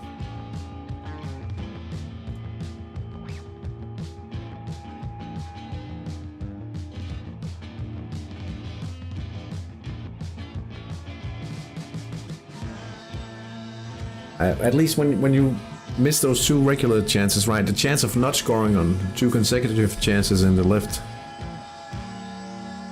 is still 40%. Which translates quite well to the...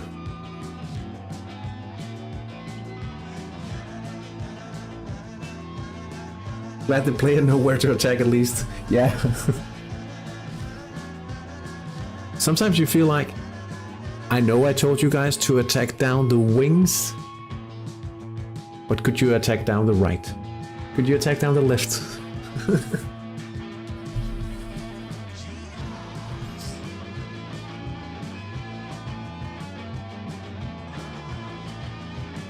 In one way, I think perhaps it could be a nice change.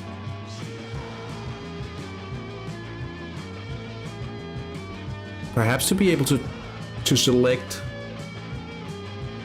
attack down the right, or counter down the center, counter down the left, but then in turn tuning it so you have less, you'll move less chances, right? But then you know, perhaps you only move 1 or 2 chances with, like if we talk top level. But then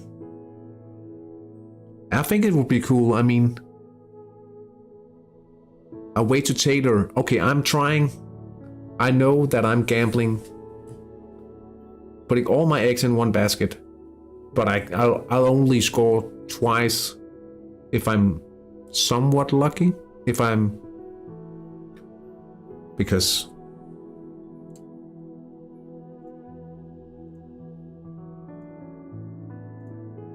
I think it feels a little silly that you can't instruct your players to attack down the left, attack down the right, counter down the left, counter down the right.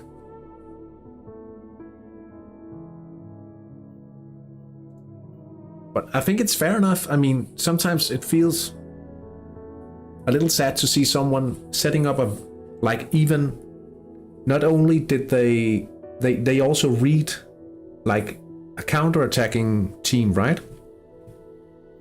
But they read the opponent so well, so they set up the one side attack in the side without a back. There's no wing back in the side they actually attack in. They read it so well, and then they're unlucky. They get the side they get the side attack on the counter, but it's in the wrong side. They've still read the opponent so well in order to set it up like that. I think it would be so cool. Julapukit with an equalizer. Tony Koljanda.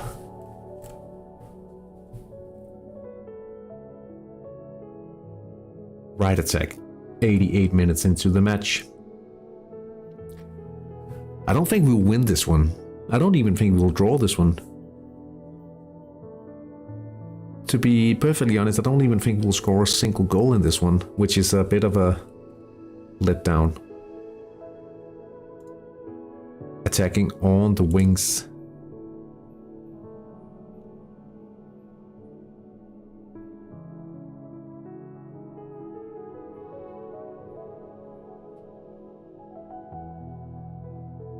I would have seen at least one goal. I would have liked to see at least one goal. Yeah, I think I should definitely get to write out that idea. Oh, are you joking? Harry Osanen. Harry Osanen.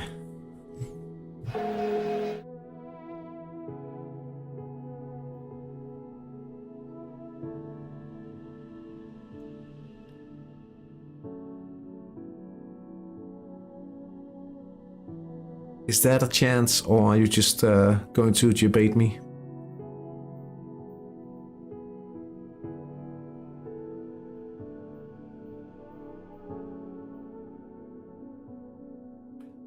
I don't know if that has had any. Oh, we actually scored. I was wrong.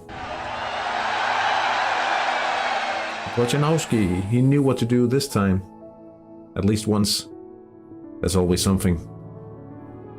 A long time ago, when I first started the channel. What, we getting the chances now? Aldrington, 4-3, Denmark. Last minute desperation, there'll be 4 minutes at it, so it could be there's more in store for them. Oh, Bernd Gassner with a red. But it doesn't help us a lot. But when I first started the YouTube channel, I basically made a video also calling for scrapping all those useless sponsor IDs.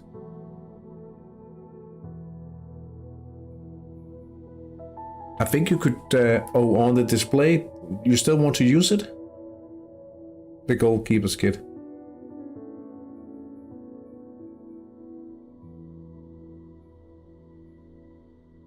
I'm not sure if you want to use it.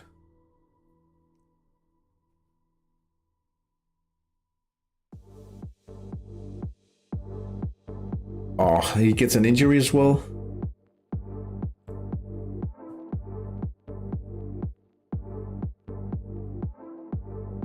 I think there's no trouble if you don't want to use it. That's the final whistle. Kilotajat Pevelen. Kilotajat wins 4-1 against Havnenselde Parking the Bus and Julapukit in a 2-2 draw. A draw is also the result at Gare the Landhandlen versus Espevik. Espevik versus Bagheera 1-1. Pusterbat wins 6-0 against Papai ELC. 5-0 for Eternia Elite over the Domelasse bots. 4-3 for Bonnet Bay versus Aldrington. Perhaps a little chance here for a draw, maybe. Hattrick Australia Huskies win 1-0 against Partalov. That's a good win for Mambo and his boys. Slavo Kralovice wins 5-2 against High Plains Drifter and might have secured second. It hasn't fully updated yet. I think you could do like this. If you view your match sketch, can't you remove it like this goalkeeper kit, and then delete it?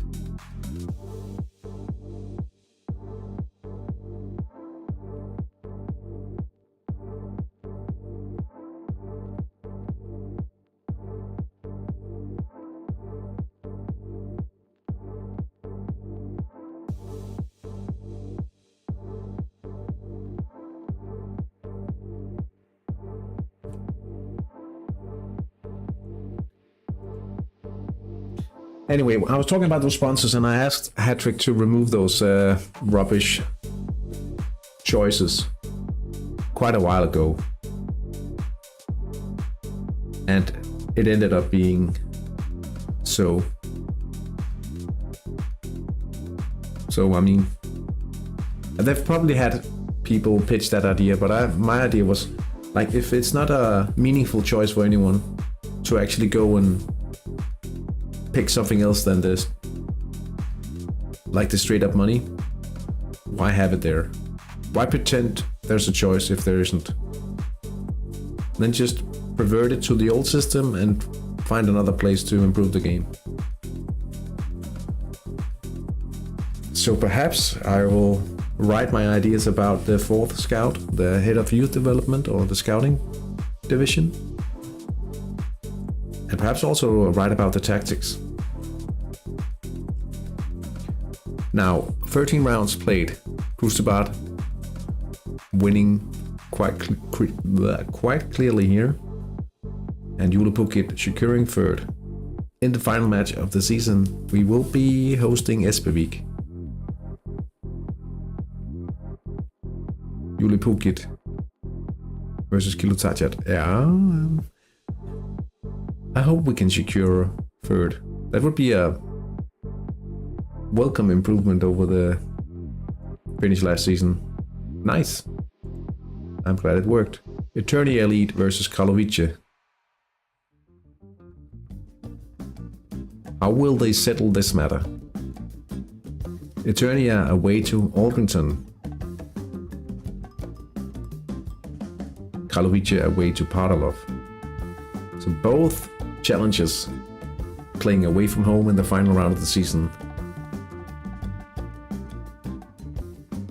High Plains Drifter versus Bonnet Bay. They are basically playing for the bronze medals. If High Plains Drifter wins, they will overtake Bonnet Bay. Quite a spectacle. Wait a minute, am I even home next Saturday? No.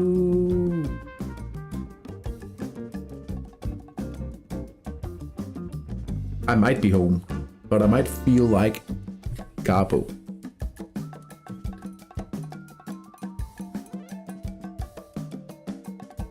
My Christmas holidays start on Friday, and I'll be going out on Friday. Oh, but I really want to cover this final round of V.130. Jeez, it's going to be interesting. Battle for first, battle for third place as well.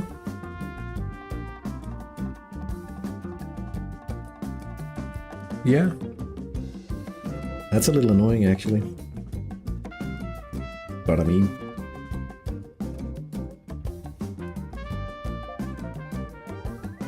let's see the prospects here. So my PNF, my future PNF, the short list, but there's another PNF. Same form, same stamina, but he's ahead on TSI. crossing my fingers for a chance at some point. Then we have Rico here. Excellent form. I'll have to rely on... They need a specific PDIM job at some point, I think. Yeah, he's nice.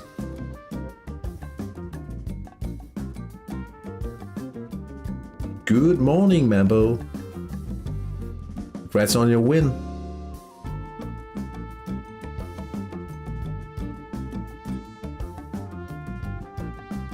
There we go.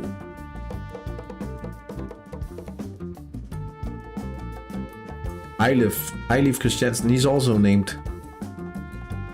Yeah, you won 1-0. We'll get back. So this is kind of like mythical track here, right? But he's also named. And René Lissau. But he's...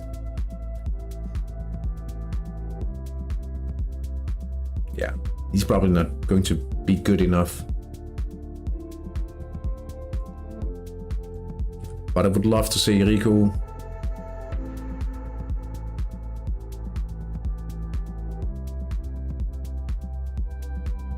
Oh yeah, if he could create a few chances from the back if he was unpredictable, oh man. I mean, I'm very pleased with this this bloke.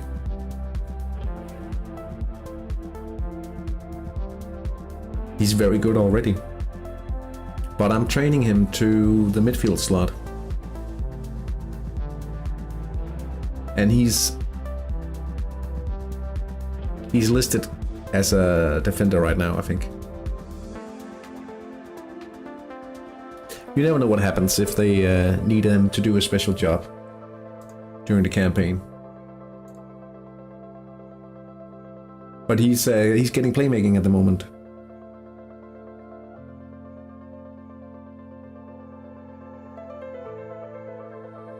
Just thinking for under 21s and the lack of man marking. Oh yeah, he could have destroyed some dreams as a man marker as well. Sometimes I like to play him as a man marker in the league games, and he's the best player in the team. But sometimes, like, I use him as a man marker as well. It feels a little sad sometimes, utilizing the best player.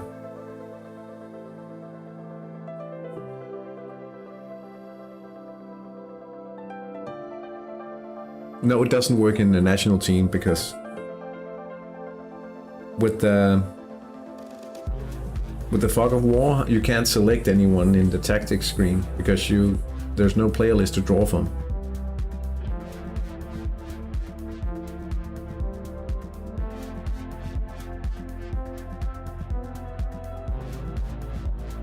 It also gives an option to actually train a technical player in the game. If it wasn't for national teams play, I don't think the technical players would ever be sold. I think they would die off. So I think they like the design choice of the national team games like that. Simply because I have an idea that they don't feel like they have to fix anything with the technical players because they still get that option. You could also argue that if you have 4 amazing technical players in your team, you could start trying to juke out like a man mark, right? Because you could be placing a technical player on the bench, which might be man marked. So it's not like there's some truth to the fact that it's troublesome to play with technical players because of man marking. But if you find an amazing technical player, you could probably find a way.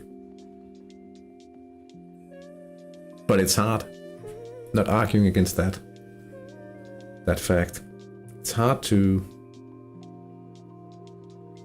utilize them very nicely, because it requires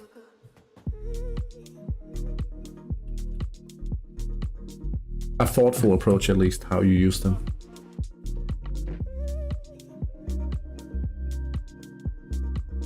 Who's the top scorer? Oh yeah.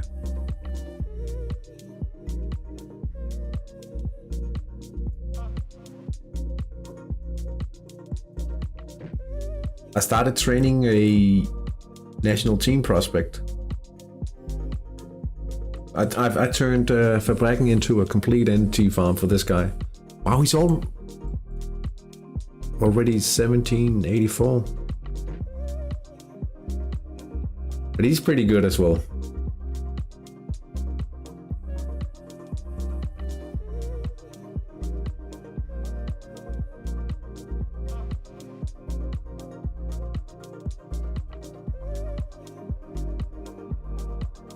Training him in playmaking.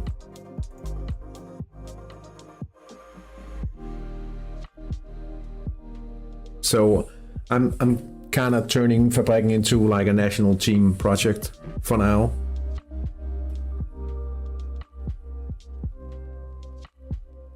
Also to be doing different things with my teams, right? I do feel like I made a bit of mistake having to trying to have 2 competitive cycles in Denmark and San Marino, because I'm doing the same thing at the same time, essentially looking for the same supply of players in the end. And I fear I end up prioritizing the Danish team because for the player, not you, yeah. Alright, yeah. When did he last pop? It's been a while since he popped in playmaking, so...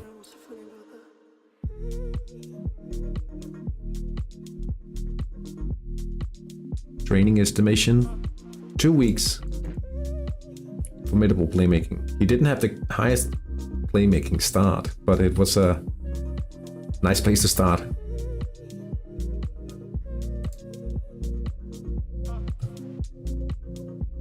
I just promoted another player in this team. He didn't have a spec, but this guy? Wouldn't have minded spec for him as well. You can't have it all.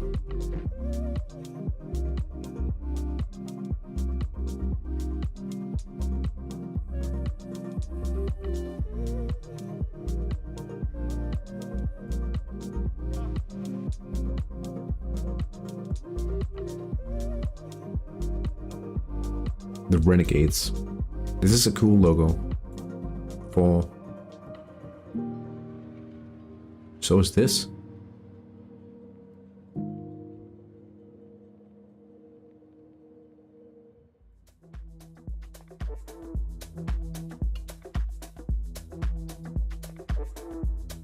Logos are better nowadays.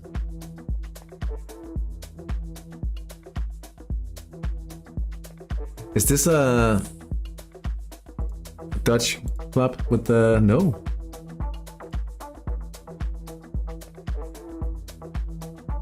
I would assume so. With the lion and the colors. I like it. Not as cool.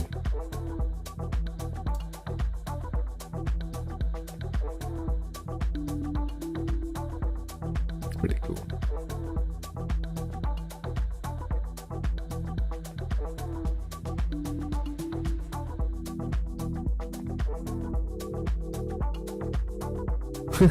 What the hell is this?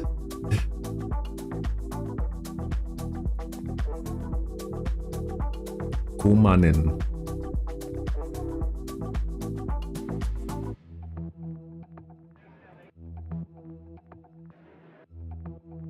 What's going on here?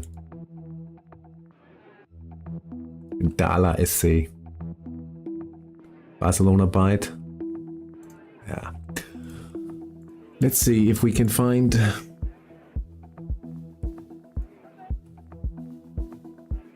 anything nice here. No, not really.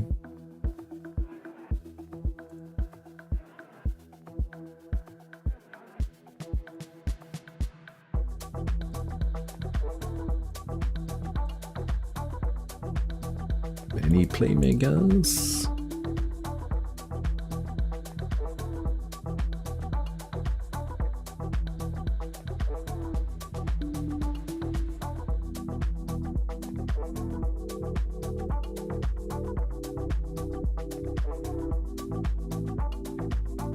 That's a lot of... Let's see the transfer compare here.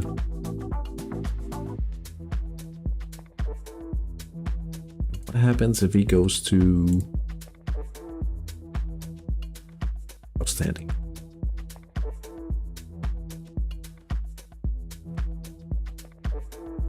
$8 million?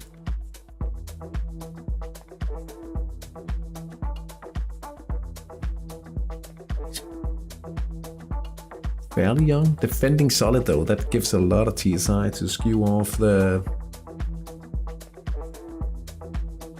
sequel TSI. It's quite solid still on the TSI. Don't use the wage prediction because it doesn't take the specialty into consideration.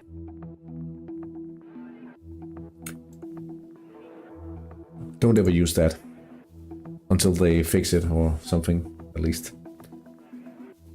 Anyway, the Hattrick International, who's leading in the top flight. Let's just check that out. We have a champion, and it's Turtles. They won today against Söderklöder. Kling Kong lost, so they've actually just won the title. They've won that a few times.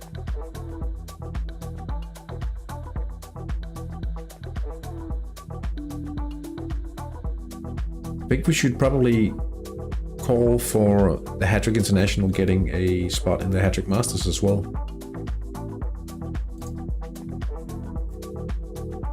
When the Homegrown League gets a spot there, would only be fair, I think. But it'll take a little while before it's actually relevant. A Danish guy won the first, won the cup in the Homegrown League. School of Excellence.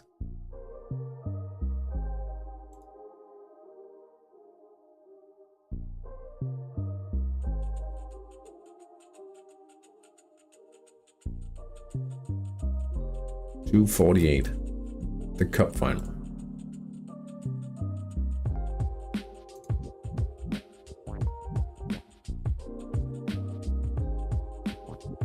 Well, congratulations to School of Excellence, and congratulations to Turtles on the championship in the Hattrick International League. Pretty decent ratings, to be honest. Anyway, time for me to sort out something to eat. I hope you have a great Saturday evening. A great Hattrick weekend. There's no stream tomorrow. So have a great weekend. I hope to see you guys next week and in a Let's Play Hattrick